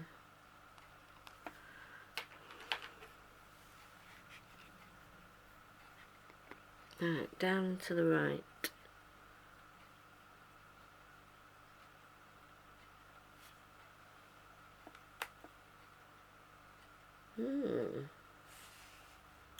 Not many of those at all. Only over that end.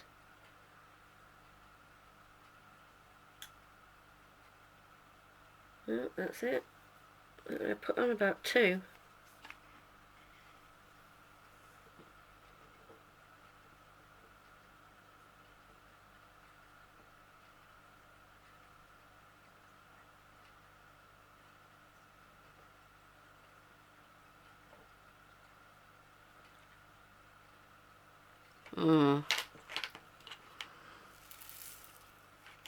I would say ditch using symbols that can be easily confused with each other and stick to using letters and numbers and keyboard symbols. I think it's only legitimate to use some of these more obscure codes for colours when you've run out of normal digits. So next is a green L. This is 3787.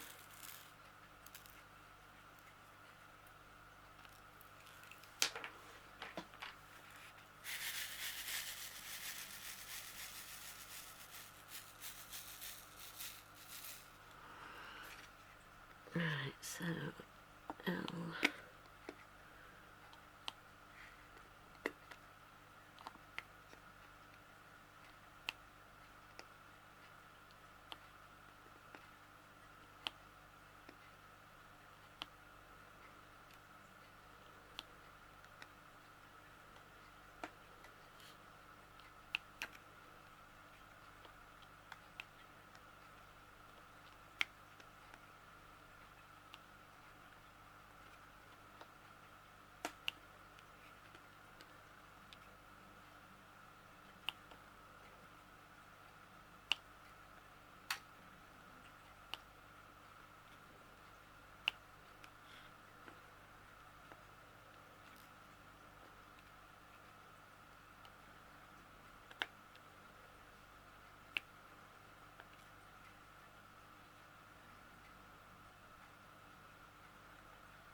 do seem like a lot more hassle to get out of these big trays than the smaller ones.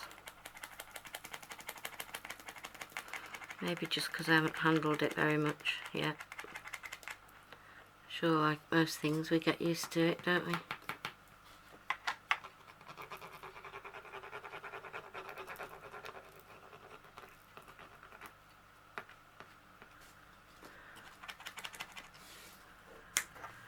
Okay. We'll do the plus sign next. So it's a plus sign on a grey background. Here we go.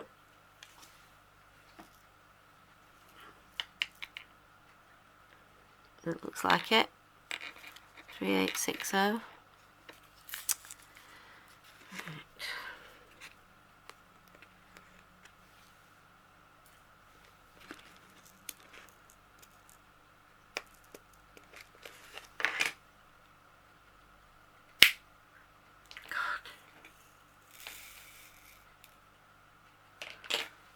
These containers.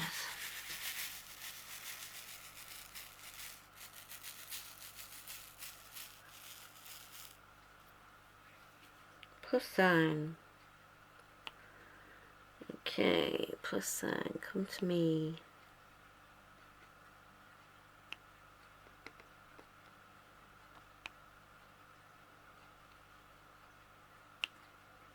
Two together.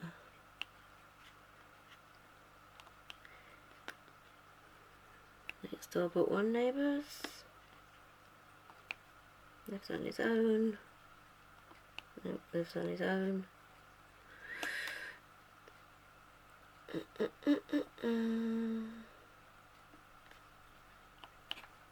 Next door neighbours.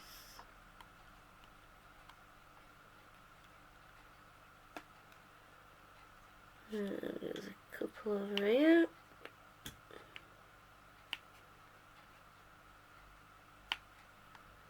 And that's it for that one.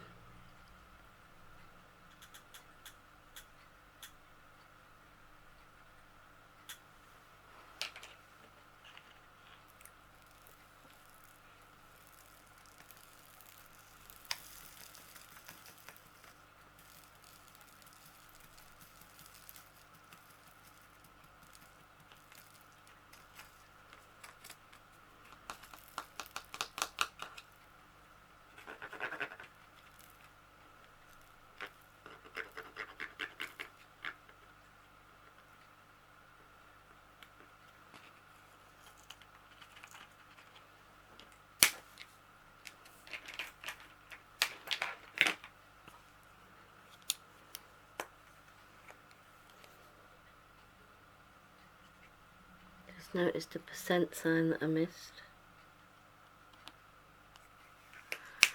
That in. Alright. Next. For me it's a left facing arrow. It's actually a right facing arrow. Right facing arrow.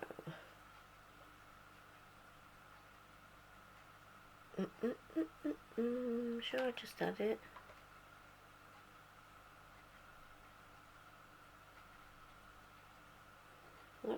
What? Where is it? Right facing arrow, is that it? Wow, that was really bad. Look at that.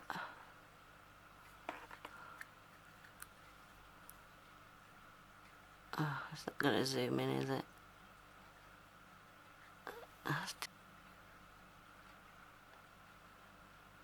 No. Trust me, it's not a very clear symbol. Right. Oh, and it's not green. Kind of a khaki green on the code, but this is like a caramel colour.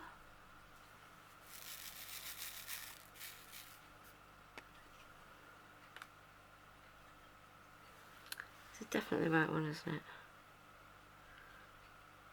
Left facing arrow, yes. Yes, definitely yes.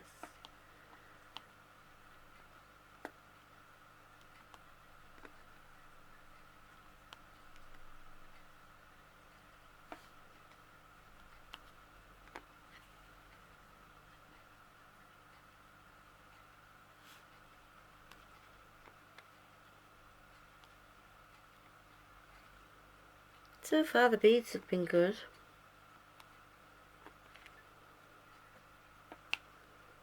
They look a reasonable quality and they're easy to pick up.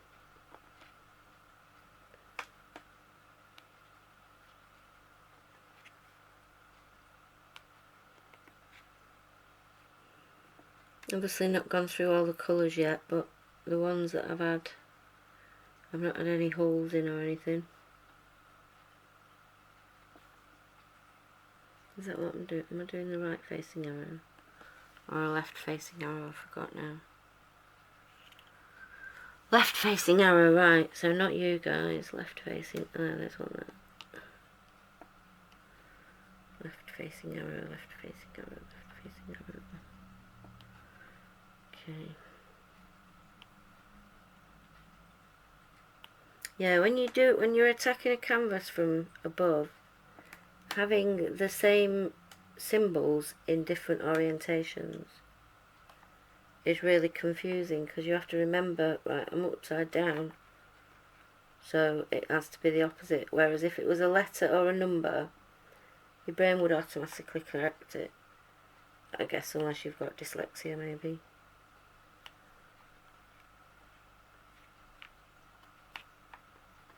So like there's a right pointing arrow for me here, which is obviously really a left pointing arrow, but I'm doing the left pointing arrow that's really the right pointing arrow.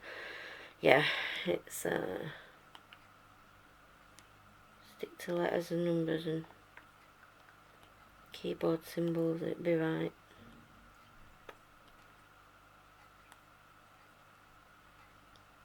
For me anyway. Other people may be different. I can only say as I see. Left facing arrow, right, left facing arrow.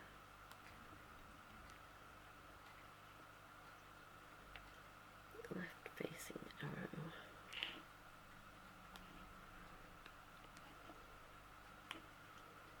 Yeah, this isn't really a canvas that I'm going to be able to like play games when I'm doing. When I get into all these similar symbols, I have to concentrate.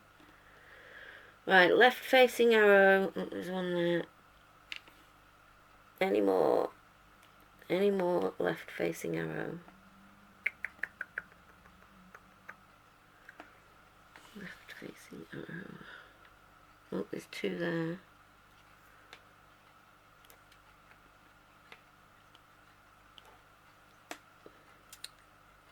Left facing arrow. Where's one? Bloody sneaky. I always have to pass over my canvas like at least twice. You know, I go that direction, and then before I put my beads away I have to come back, because I always miss some. I'm rubbish. Right, I think I'm done. I did spot a plus symbol somewhere there.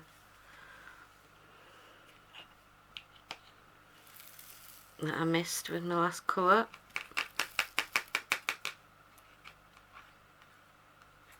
Or that colour.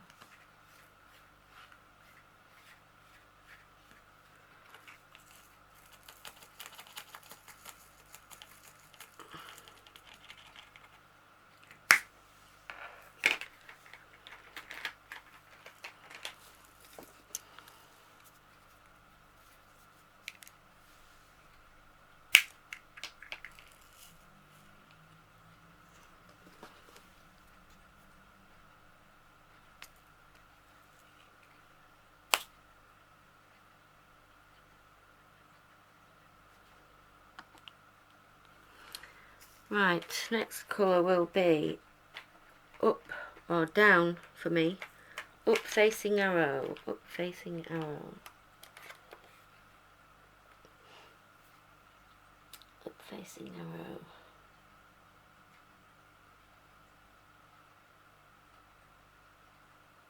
Is that it?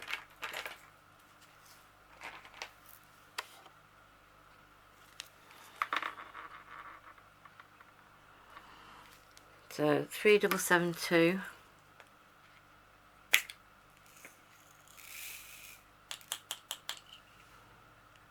So it's a down facing arrow for me.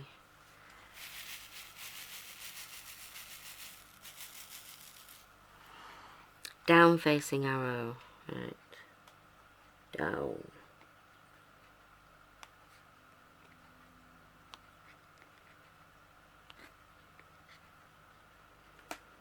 Down, down, down.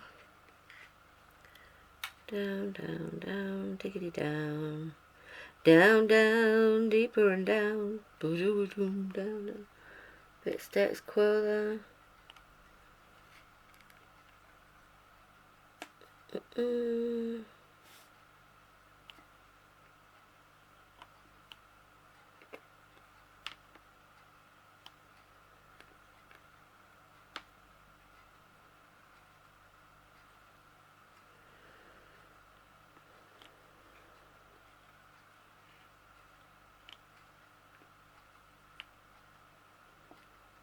Down. Right, I think I'm done with down. There's a bloody left there. God damn it.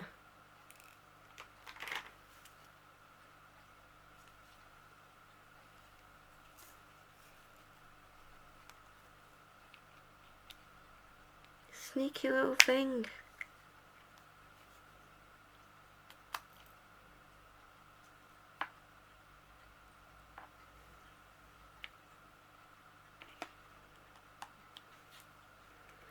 Right, down arrows. I think I've got them all.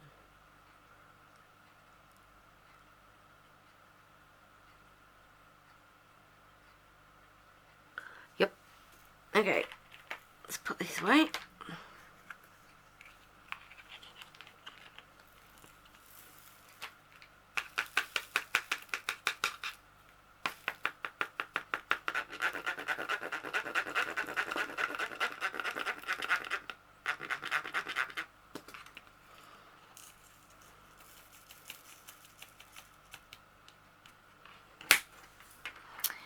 Next we'll do, D. Ooh, we've got some letters. D. Yay. Show me your letteriness. D. 435.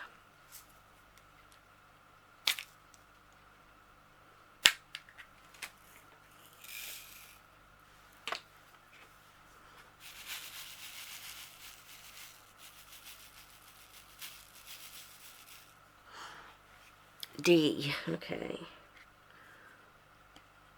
Getting into some bright colours now. D, D, D, D, D, D, D.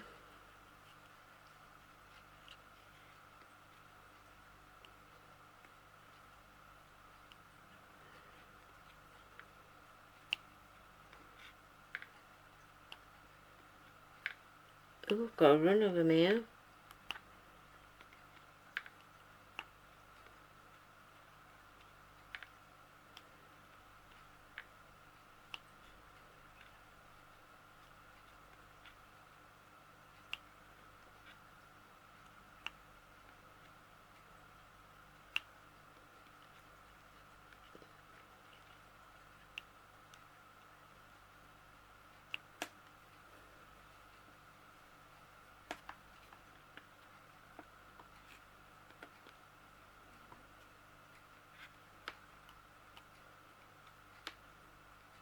Not having to remind myself as often either of which code I'm looking for when it's letters or numbers.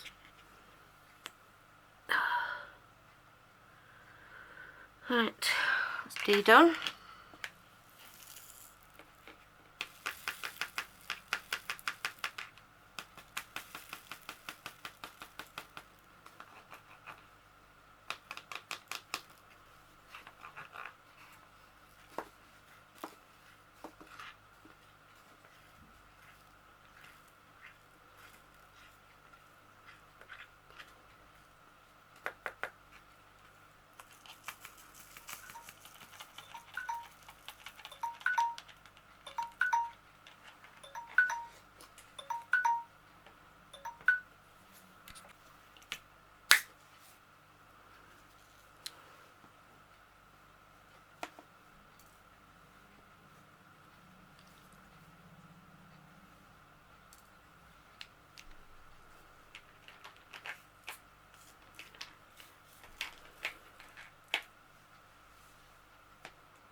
G. G.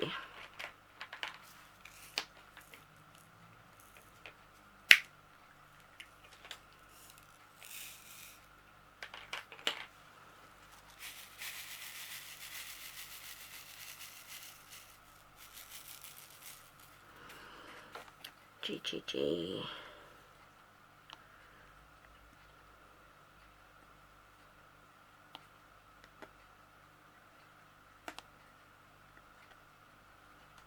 That's a B. That's a C.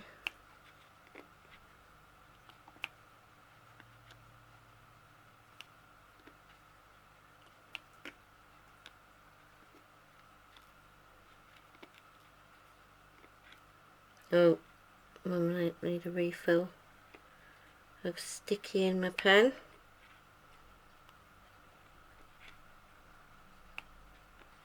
Oh, they're alright again now. That's a bit odd. G. G. Oops.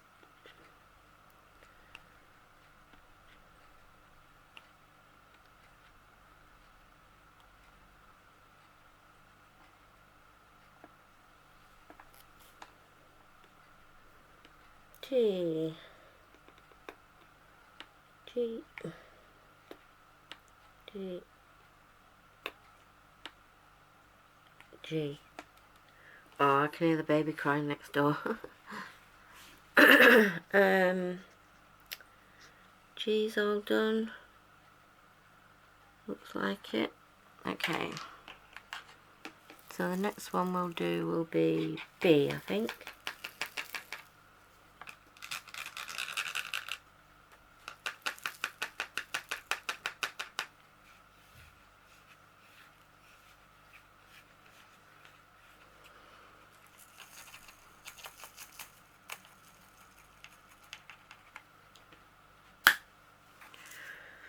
B, B, B, B, B, B, B. Where's B? Oop. Okay, B, B, B, B, B.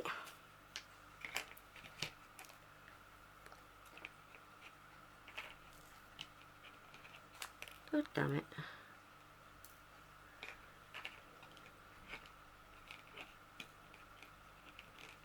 Yeah, I'm not that impressed with this white tray, you know.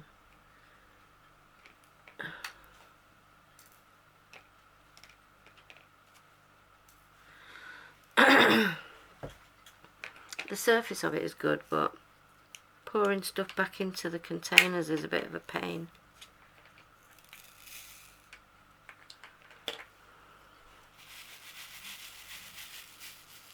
Maybe I should...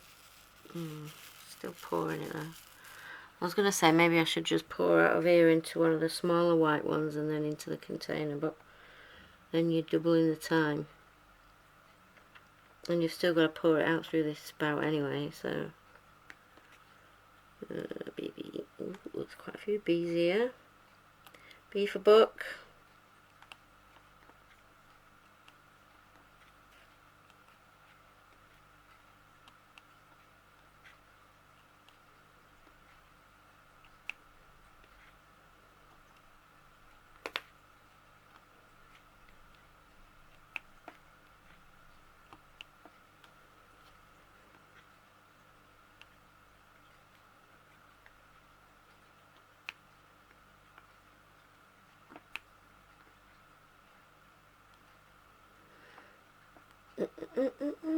I've been doing quite a lot of rounds. Excuse me, I've been doing quite a lot of round diamond paintings lately. So I think for my next one, because I haven't really got in mind at the moment which one I've got a list of diamond paintings that I want, you know, that I want to do first out of all of the ones that I've got. And off that list, I think my next one will be a square one.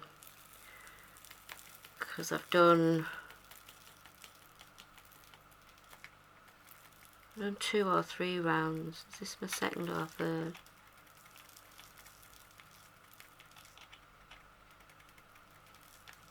feels like it's my third, but I'm not sure. So I think it'd be time to do a square. So, and I've got a square ended pen, like the tip is square, so I want to try that with my square drills. Next we'll do 2 white dots. Wow, bit of a weird symbol. 2 white dots next to each other. Is that it? I think that's it there. 6, 3, 2.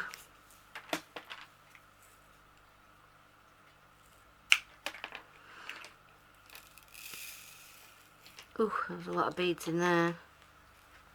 Maybe I should tip some all out. Oh, there's a little rogue bead here of a colour that I don't think we have. Let's get rid of that. Please put the other one out. Come here. Come here. Get rid of you. Right. So 2 dots together.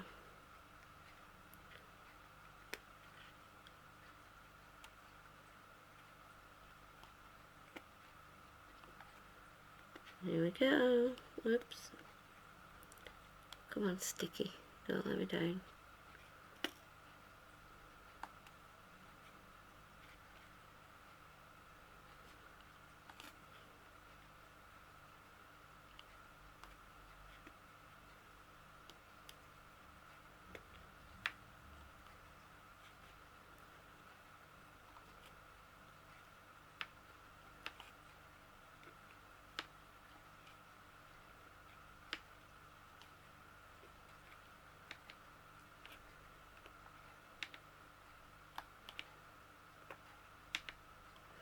Problem with these 2 dots together is they kind of merge into each other.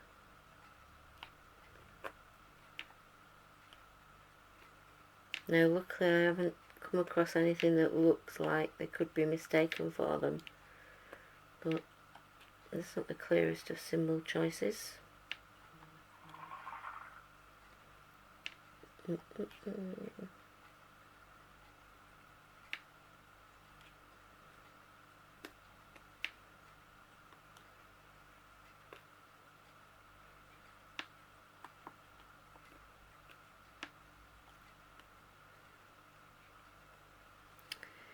Right, I think that's the last one.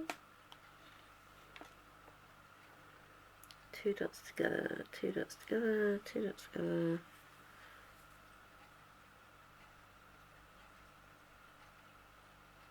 Right.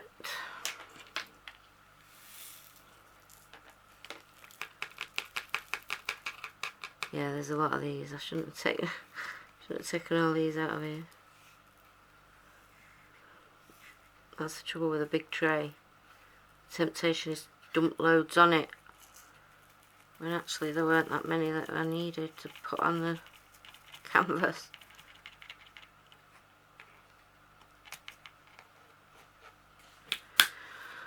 Okay, so next colour we have.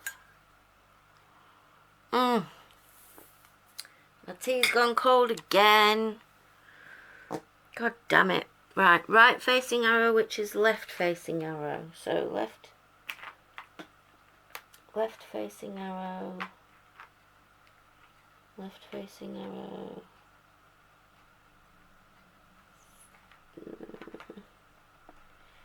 Where are you?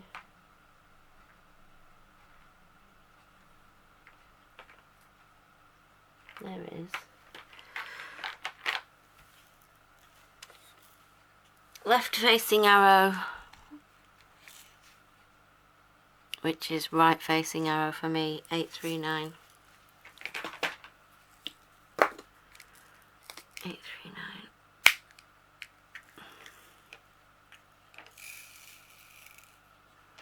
I've just done it again, emptied them all into it. Right, did I say right facing arrow or left facing arrow for me? A left facing arrow. Right, right, okay, so it's right, yeah, right facing arrow for me. Oh my god, my head. Right facing arrow. Okay. Right facing arrow, oops. Come on.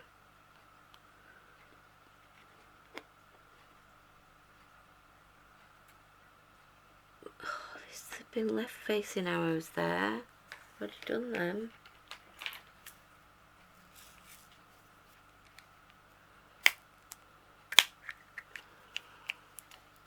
God damn you, little left faces.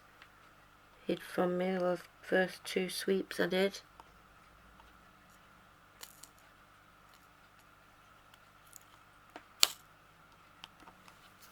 Right facing arrow, right facing arrow, right facing arrow. Ah. Right facing arrow.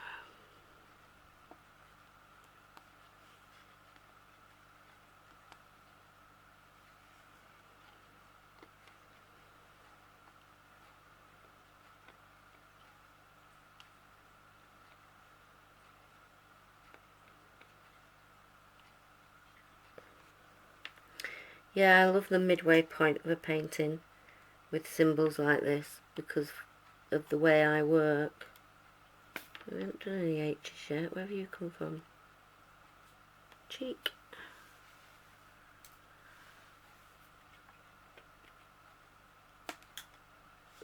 Because you get to I turn the canvas around and then I'm working the right way around with the symbols. And I don't have to really concentrate quite as much. Any more right facing arrows? I've just spotted two dots. God damn.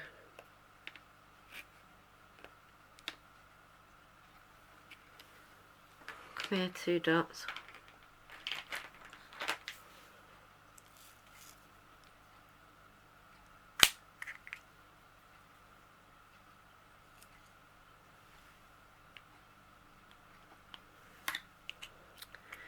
So, any more right facing arrows that I have missed?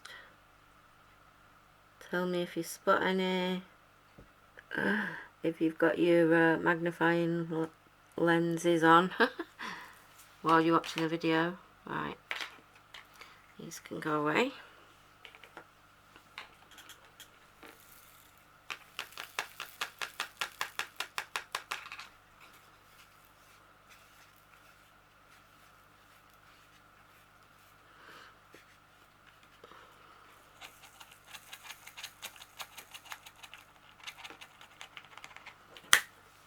Okay, next is a crescent moon.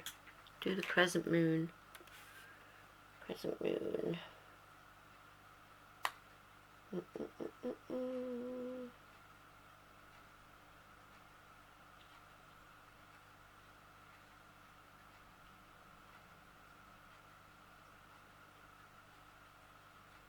I can't find the crescent moon.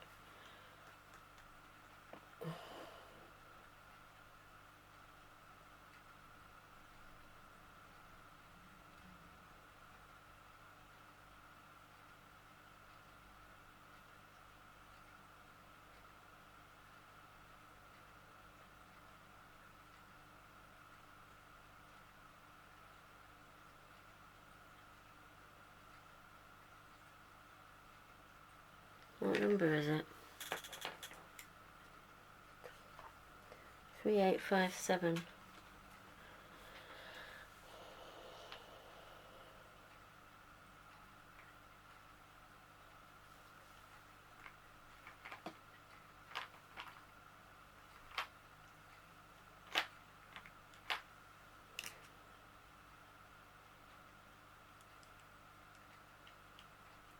And there he is.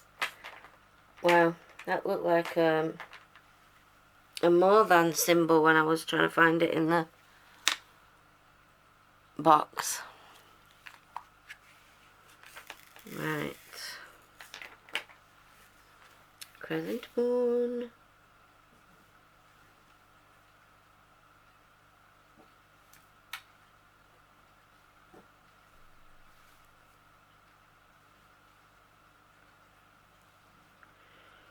go and heat up my tea. Feeling parched. My water app keeps reminding me to drink something and I haven't. Don't seem to have drunk much today.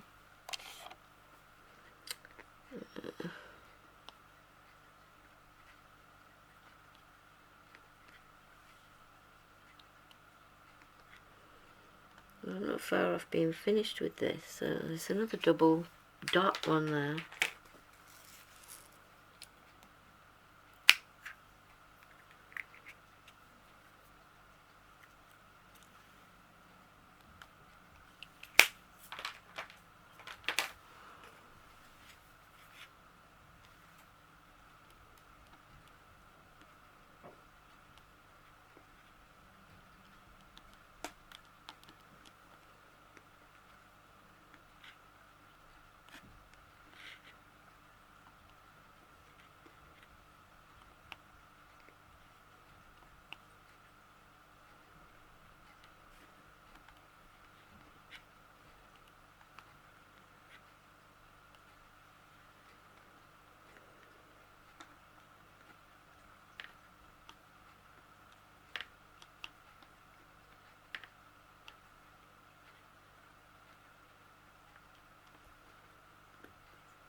God damn it, another double dotter. I've just dropped them on the floor. God's sake. Luckily in the box, not all over the floor.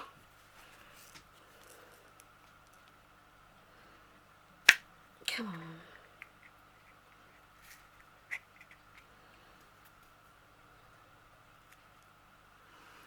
Double dotter, where's it gone?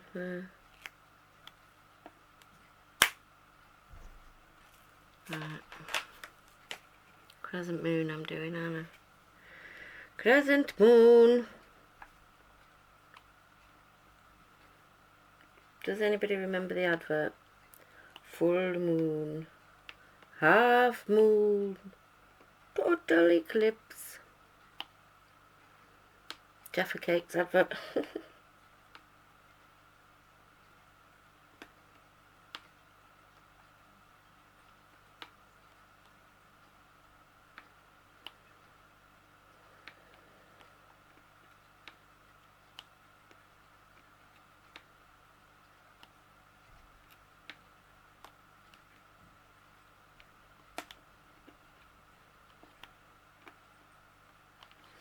No, there's a play button there, I've just noticed.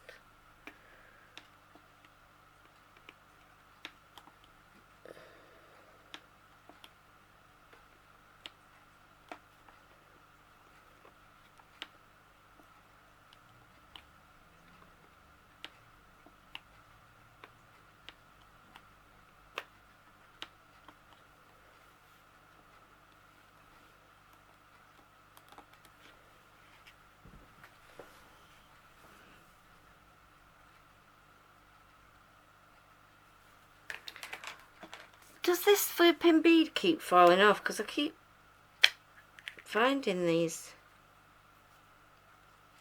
previous codes that I've already done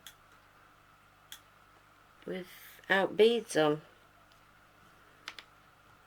Really annoying.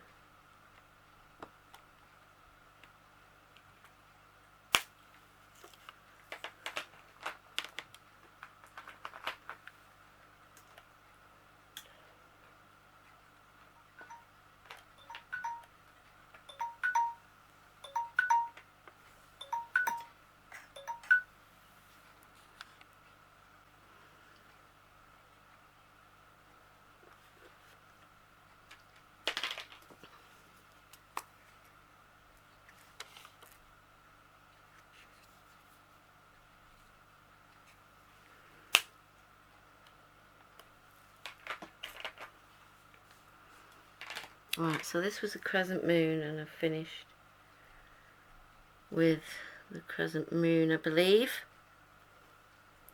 Next one is like a love heart on a green background. A white love heart on a green background.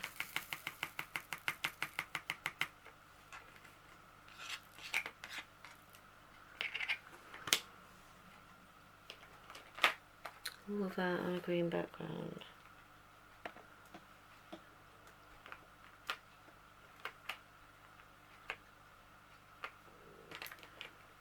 This, I think.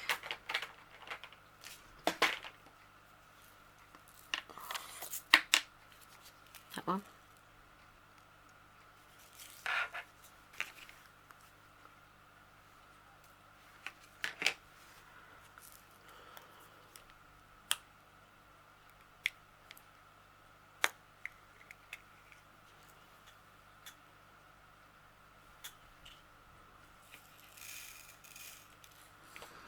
So, love art, white love art on a green background, this is.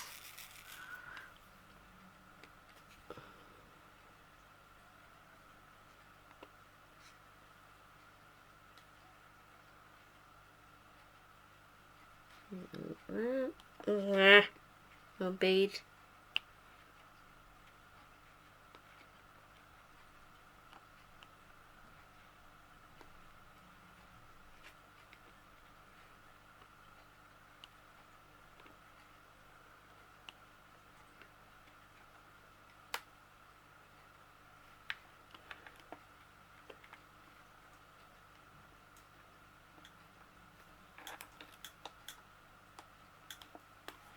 Right, that's that. Not many of those.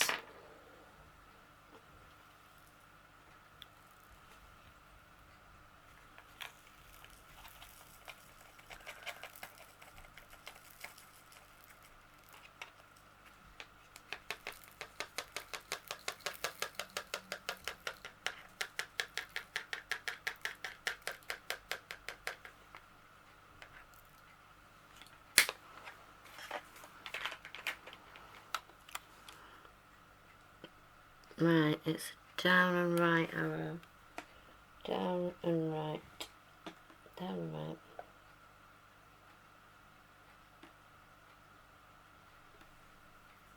This one.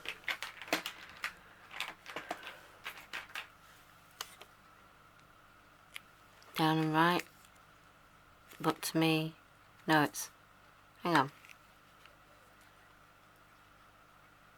Yeah, it's down and right. But to me, it's up and left.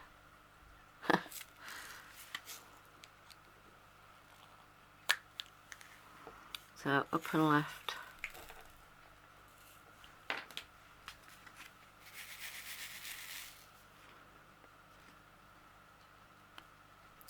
Come on. Up and left. Up and left. Up and left. Up and left. Up and left. And left. And left. And there. Now certainly through the light pad, I don't know if you can see it from the distance you are away from the canvas, but for me it's very clear that some of these background colours don't match the beads that are on them.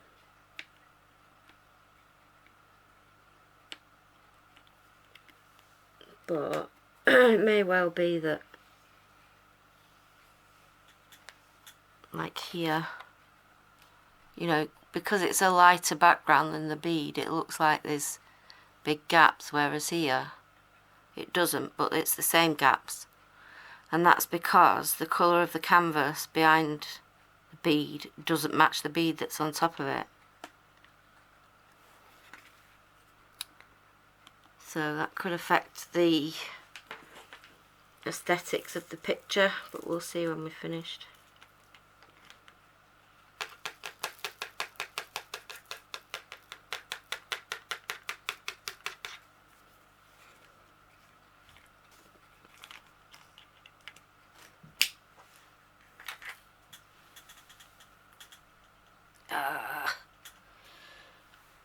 Right, I'm going to have to take a break. I will Be back in a second. Okay, right, get this finished. So next we have H. We'll do. H.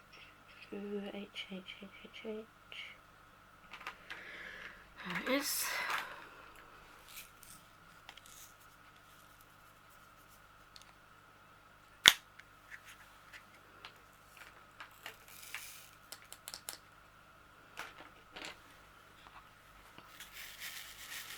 There aren't many of these at all.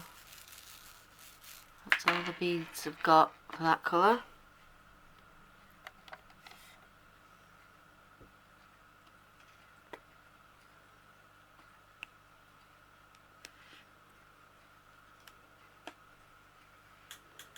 Oh, I'm getting rid of half hate. No.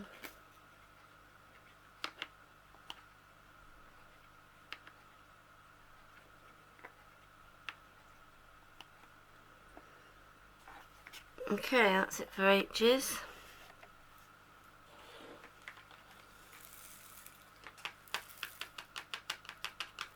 Alright, don't any of you jump out because I haven't got many of you.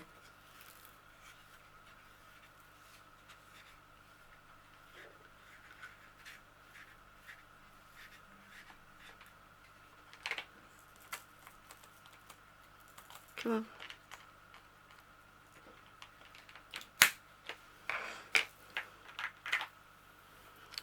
Right. K. K.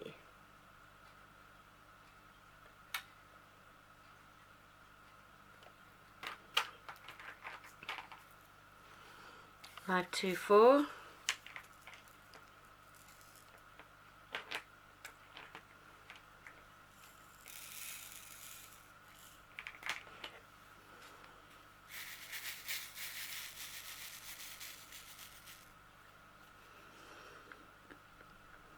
Kicking cur, not curly cur.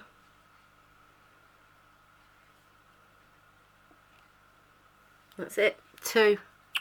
God damn it.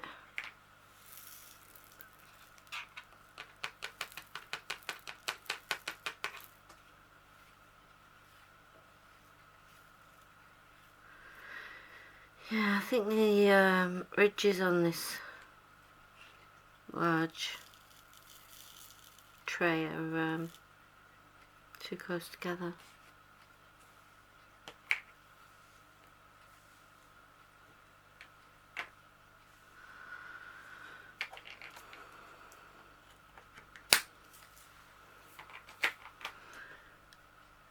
What is that? I think it's for me it's an up arrow pointing right, so it'll be a down arrow pointing left on a grey background. That.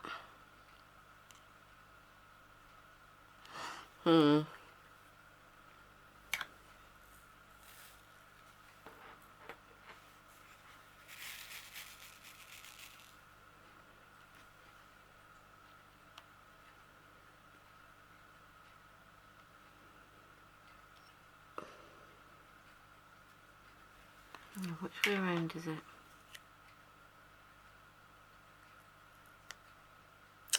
Oh, that's the wrong colour. Wrong colour. Wrong colour alert. God damn it, I've got to pick them off.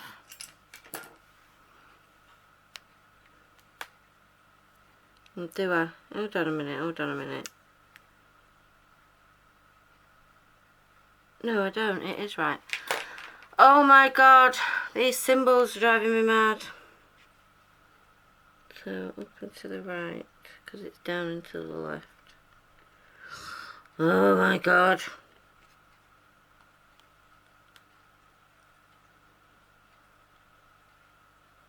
Up and to the right.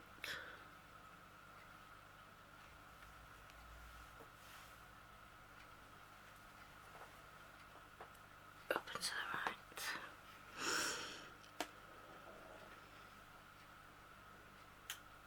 Okay, that's it for that one.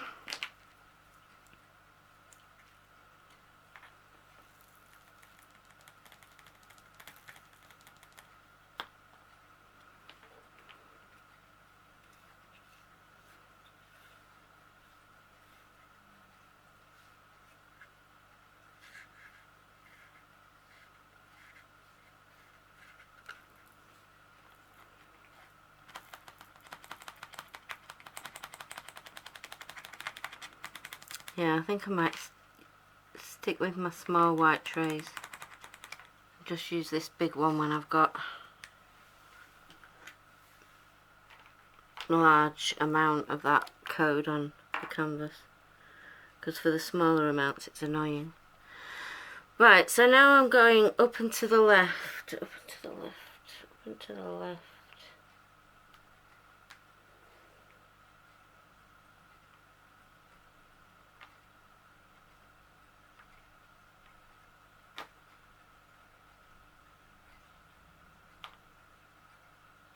Up and to the left, is it that one?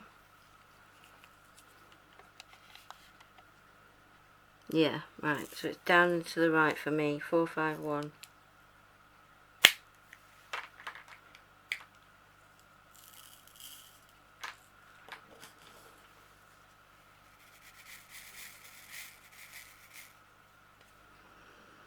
Okay, so down and to the right. Just the one? Ah.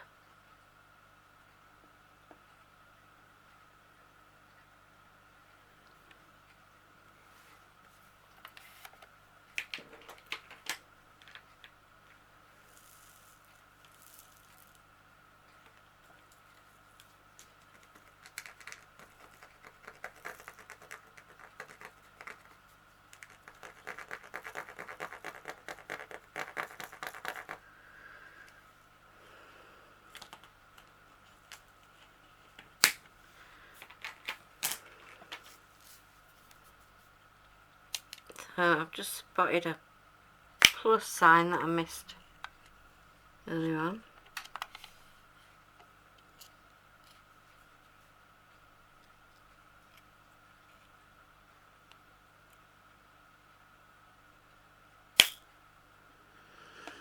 Okay, so next we will do C. C, C, C.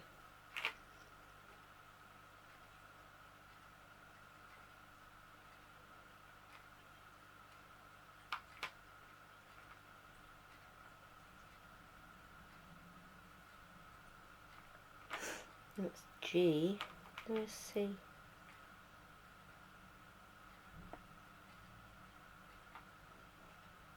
There it is. I'm not blind, but I cannot see. Okay, so there are a few.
Okay, that's that one.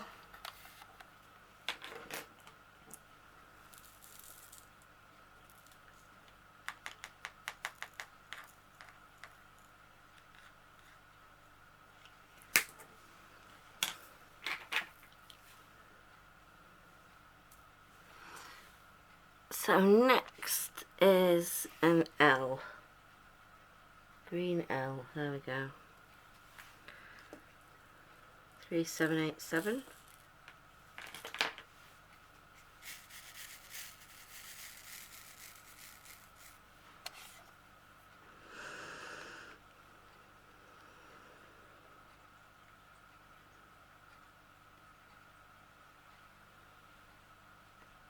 Is that it? One green L. Okay.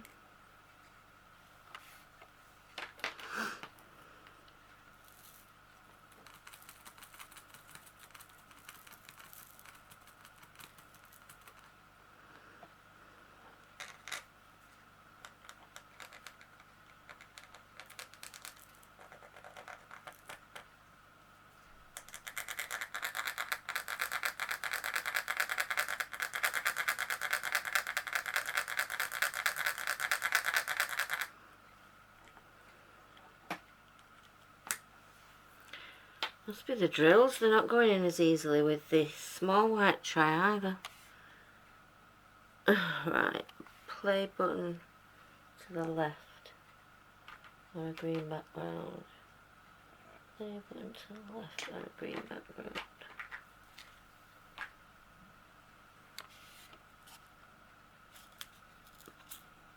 Okay, that's the one. 640.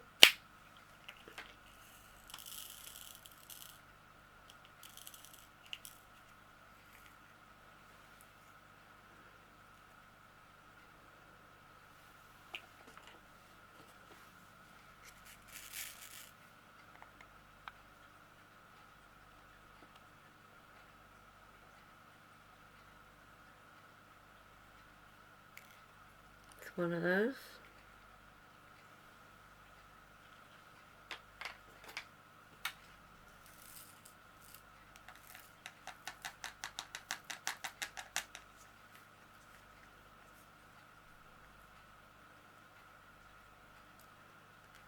I wonder if these beads are slightly bigger and that's why they keep getting stuck.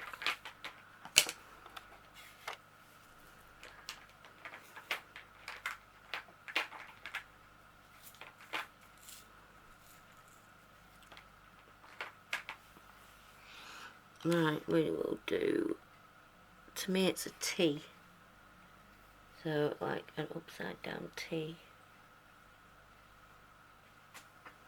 Upside down T.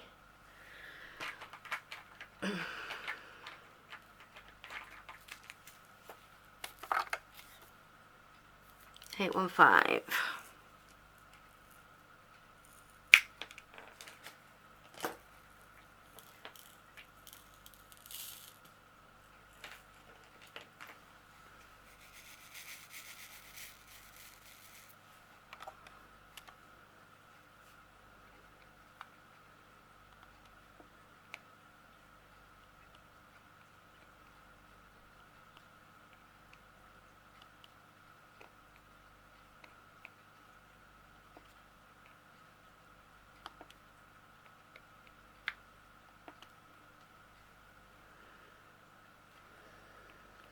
Pull down this end.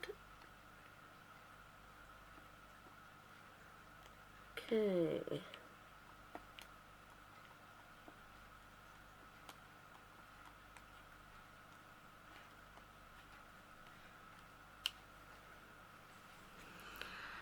That's it for that colour.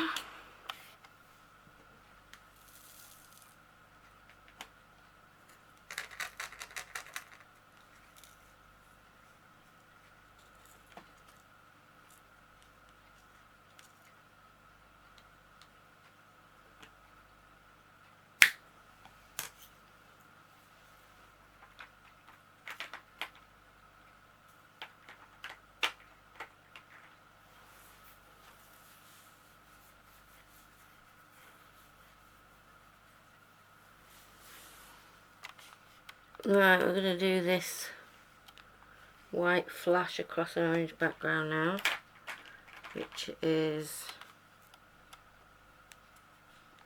it that? I believe it's that. 918.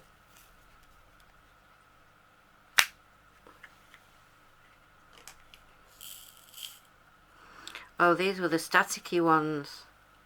If you watched me kitting up, the static's gone now because it's had these scent booster beads in and they look fine now. Cool. Cool.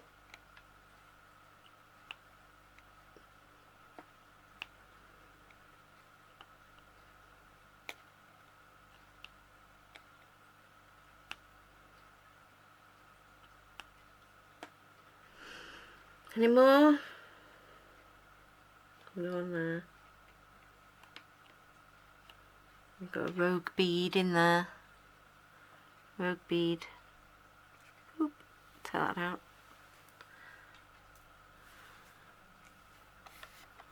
Okay, we're getting there, we're getting there.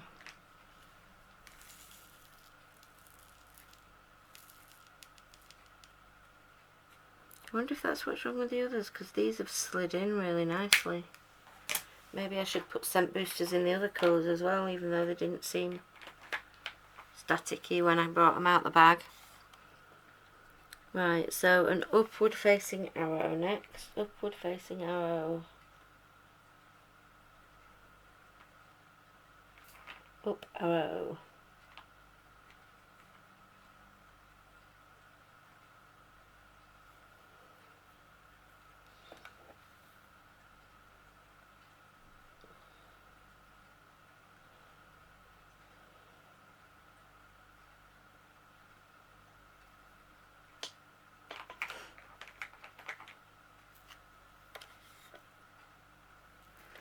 It's a down arrow, so that's not it, is it?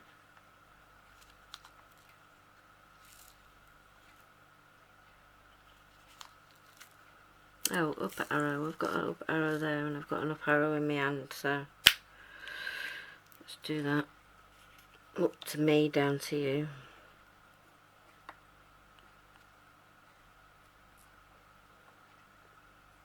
Oh, I missed one of those. Ah, no, you don't belong there. I missed putting one of those orangey beads there. Ah, tweezers. Right, so this is an up arrow. There aren't any more. A few down arrows, right arrows. Right, so I can go back in there.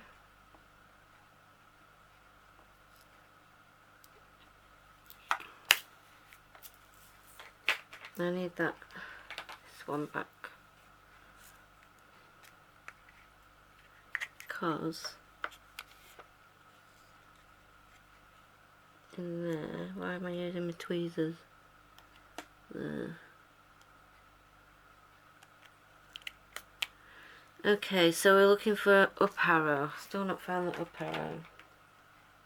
There it is. Is that it? Yeah. Okay.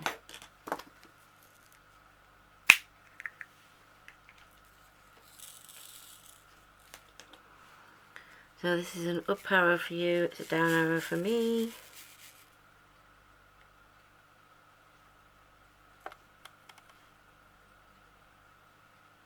Now these look like a mixture of colours to me.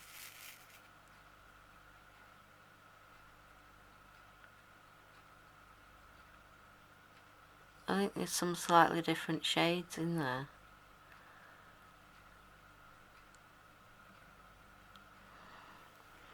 Anyway, I'll just stick them on. I don't expect it makes that much difference.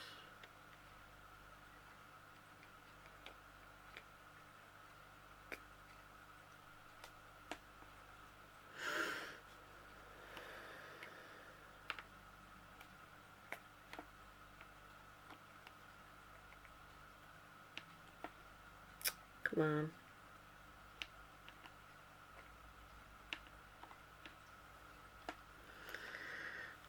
Okay, down arrow's done.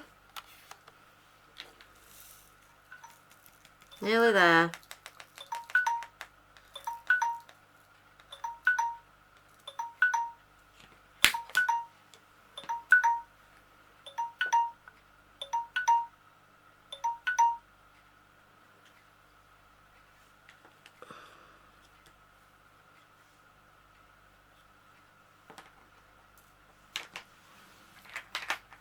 So next we'll do this downward pointing triangle on an orange background. Downward pointing, that one. Right. So it's upward for me. So yeah, it's this one, it's 301.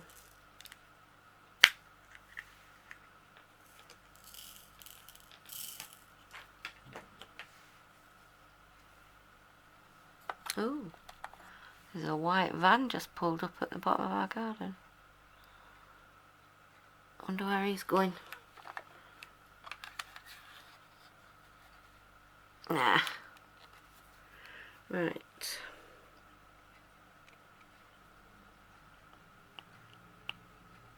Upward pointing arrow.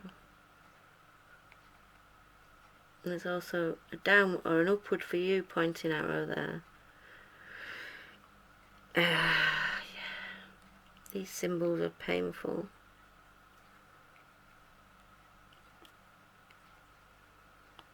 Is it just me, or do other people find these types of symbol annoying? You have to do mental gymnastics every time if you're completing your canvas in any orientation apart from the way the symbols have been printed.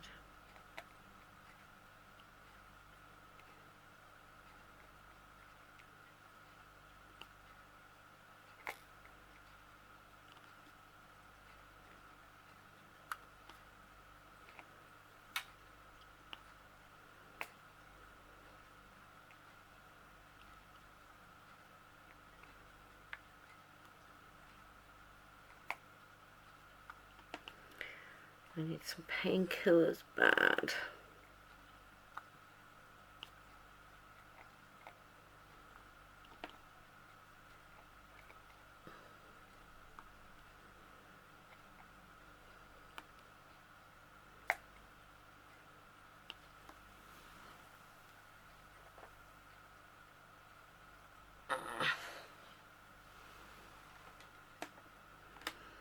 Right, I'm doing it upward to me, aren't I?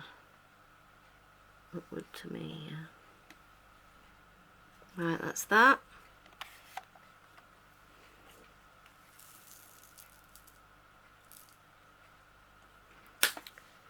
So next, I might as well do the other triangle,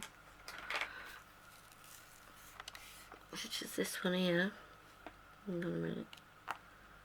Got some bunching happening.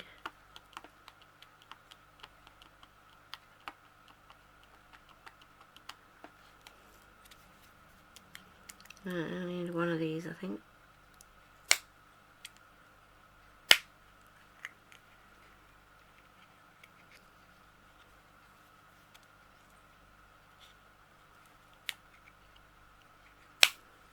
Right, and then a downward arrow.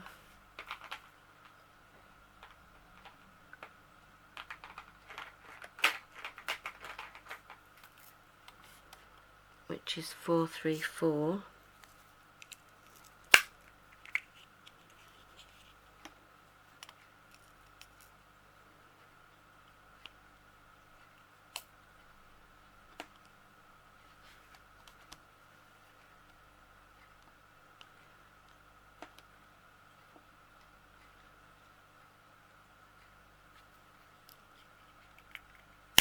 Left facing arrow.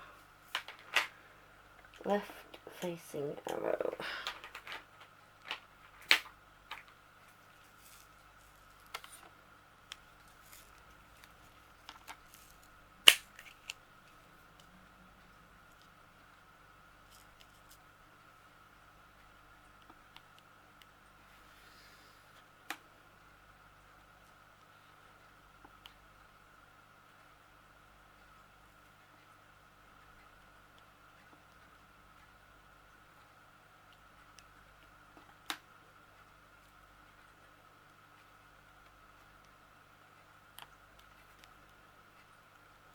Right, so I've just got to get rid of A, T and E here. So, A.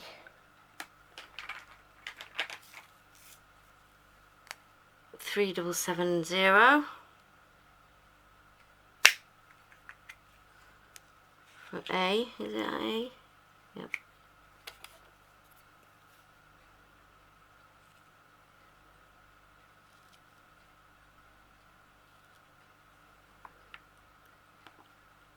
A, A, E. Ooh.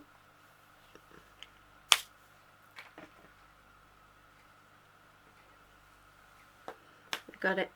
I got it. I pinned it down.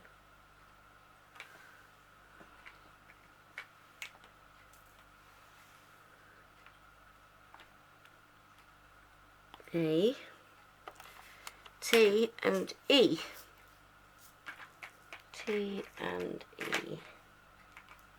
There's T. Get that out of the way.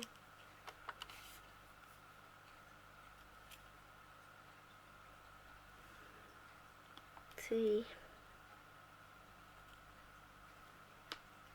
T. And E. Last one, I think.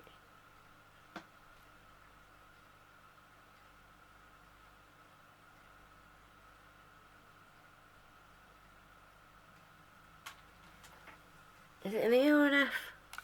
Yeah, it is an E.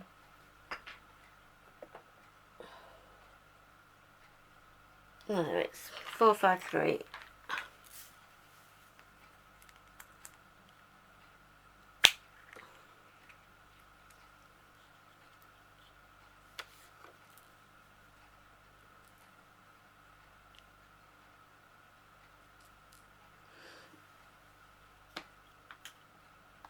And there we go. That's that strip done. It looks okay. So I'll just go along and correct any that look like the white's showing at the back from the circle around the code.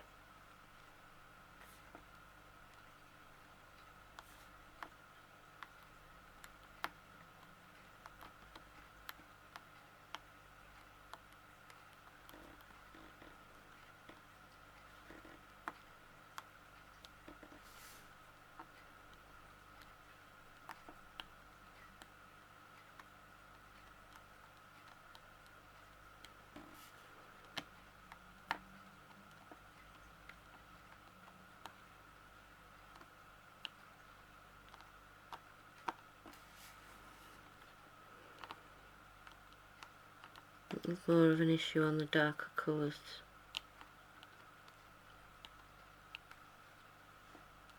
Because the white circle shows up more.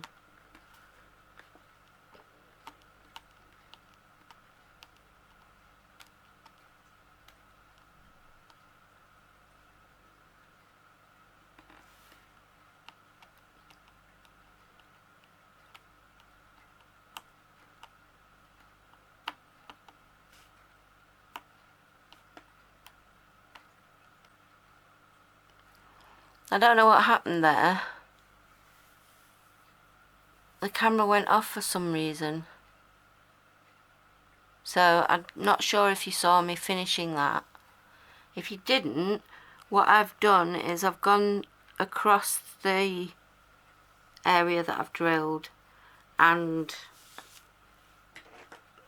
sort of repositioned some of the beads so that not much of the white code in the background is showing, if possible. They will always move, it's annoying. I mean, they will always move on their own as well when you move them.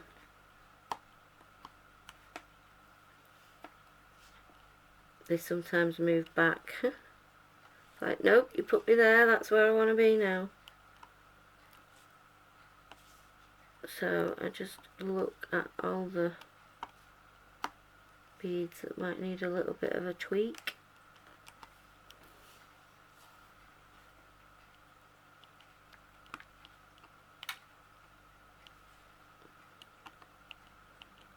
And when I've done that, there's a hair there, oh my god, get away.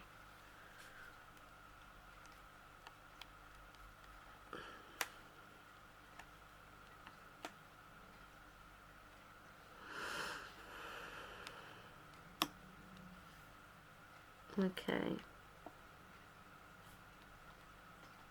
I think we're more or less there.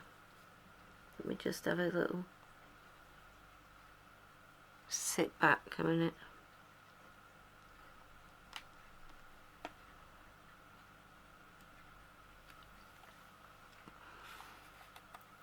View it from a bit further away rather than close up.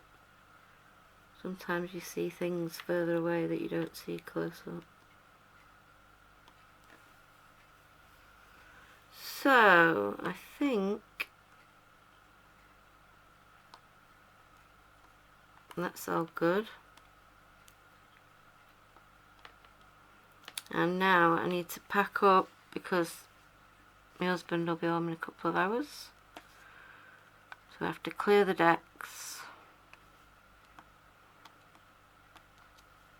which is something that I'm going to have to do on a daily basis going forward, not just a weekly basis. Oh my god, it's going to be such a pain in the ass. We need to win the lottery so we can get a bigger house, and then I can have a room of my own. Craft stuff. Right. Leave it alone, leave it alone, leave it alone. Just leave it alone, woman. Alright, so I'm just going to press the beads down so that they hopefully stay where I put them. And there we go. So thanks very much for joining me. If you aren't a subscriber, please consider subscribing. If you're a returning subscriber, thank you very much for your support. If you've got any comments, questions or suggestions that are in a positive vein, please leave them in the comments section below. Again, thank you very much for your company. If you like the video, please leave a like. And I'll see you next time. Bye.